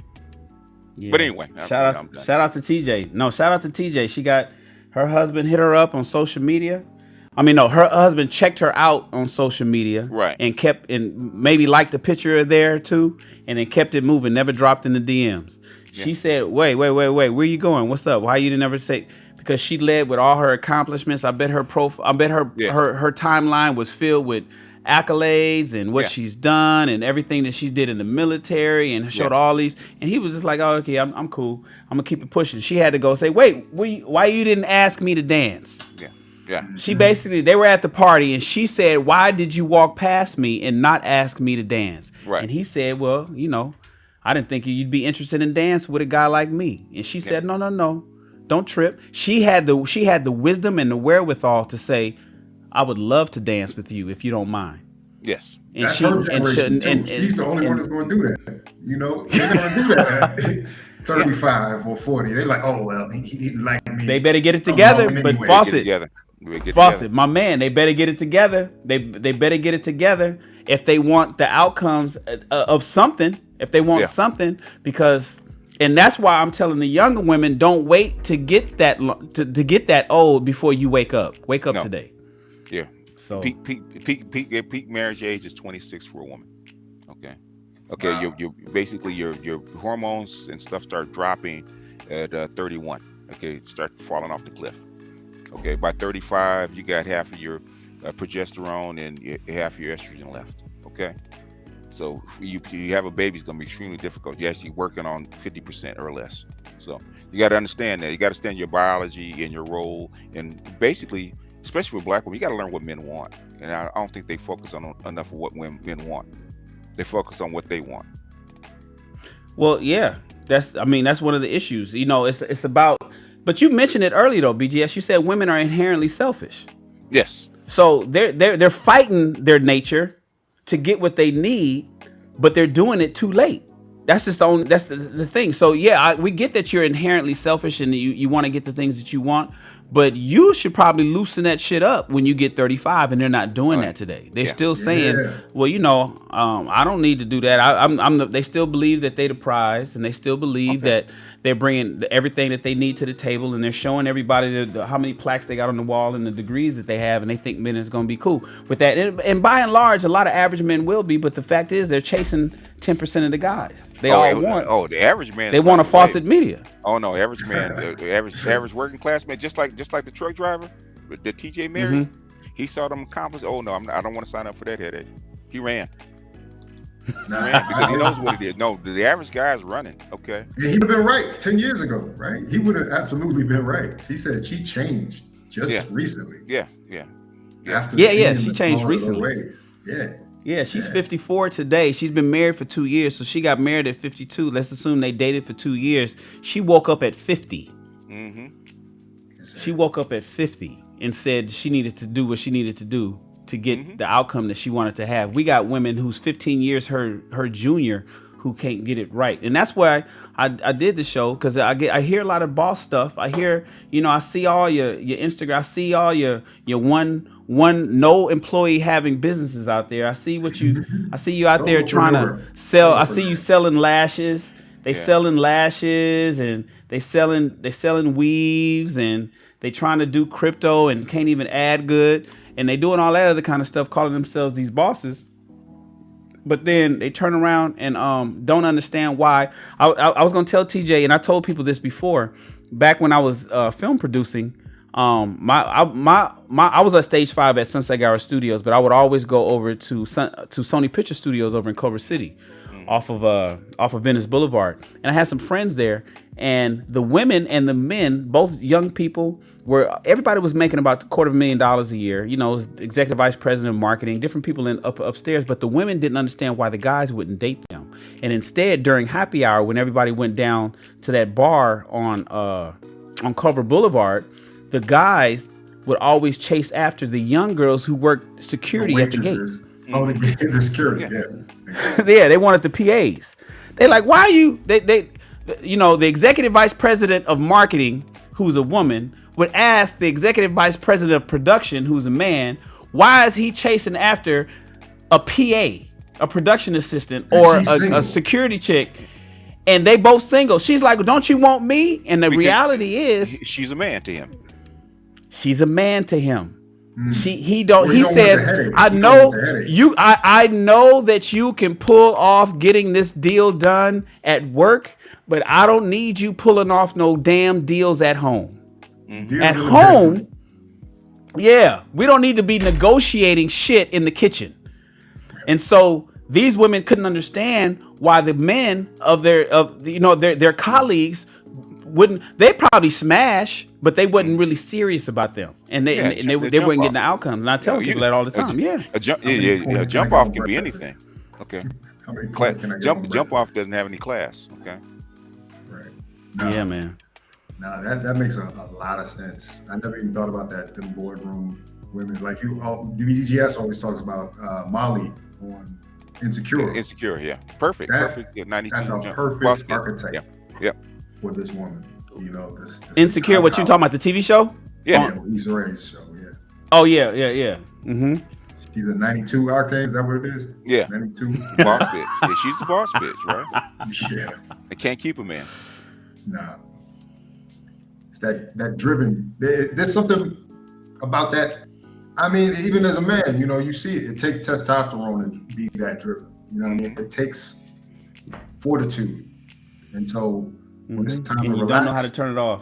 And I wanted to bring up a point about what you were talking about, conditional femininity. That needs to die. That needs to go. I mean, like, well, it's an excuse. It's an excuse. Right. There's no such thing as conditional femininity. That's smoke and mirrors. So that's what they're saying during the dating phase. And there, because here's the reality is, people women that push the whole conditional femininity, I need you to make the space so I can be the feminine woman. If you don't do that, then I'm gonna bring my masculinity. The reason that they're saying that, the women that actually say that are the ones that, damn, I had a point, but I forgot what I was gonna say. Anyways, the point is, it's not real. That's a fallacy. That's an excuse that they're making to excuse why they are as rough and tough as they are and why they won't turn that off.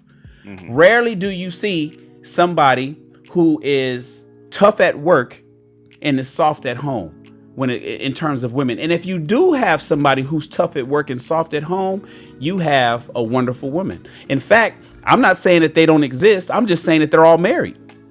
Yes, it would be. That's all it is. Yeah. They're taken.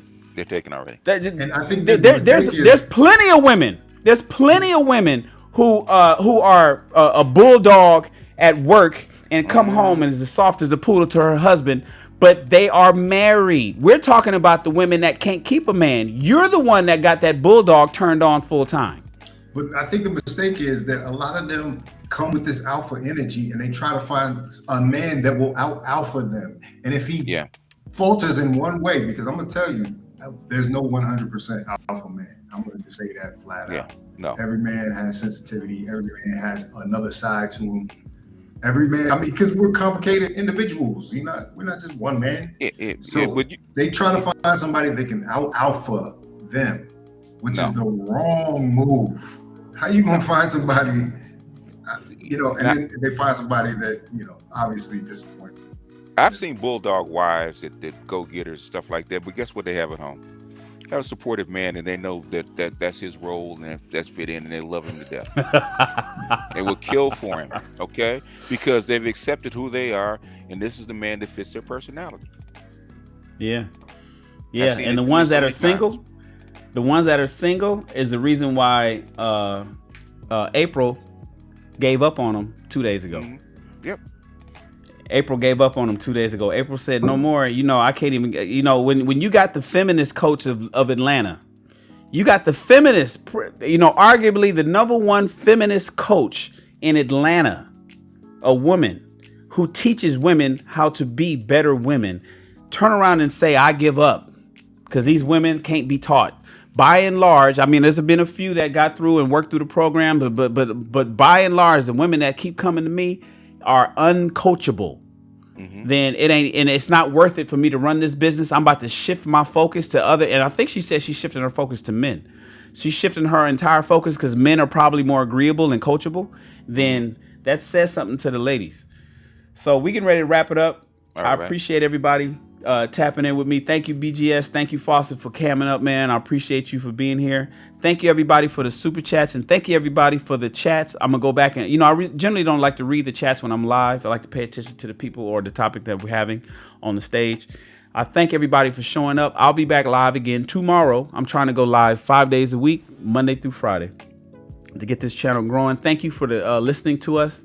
And I don't even have a fancy outro over here. I think I'm gonna go back to my my other software, especially if I ain't gonna have more than 5 people that's gonna cam up. So thank you guys. I appreciate you. We're gonna end this chat. Talk to you guys later. Everybody, please go subscribe to BGS and Fawcett Media, and make sure that you come back, and the entire chat transcript will be here tomorrow. Talk to you guys later. See you tomorrow. I'm gone. Thanks for having me, man. Appreciate it.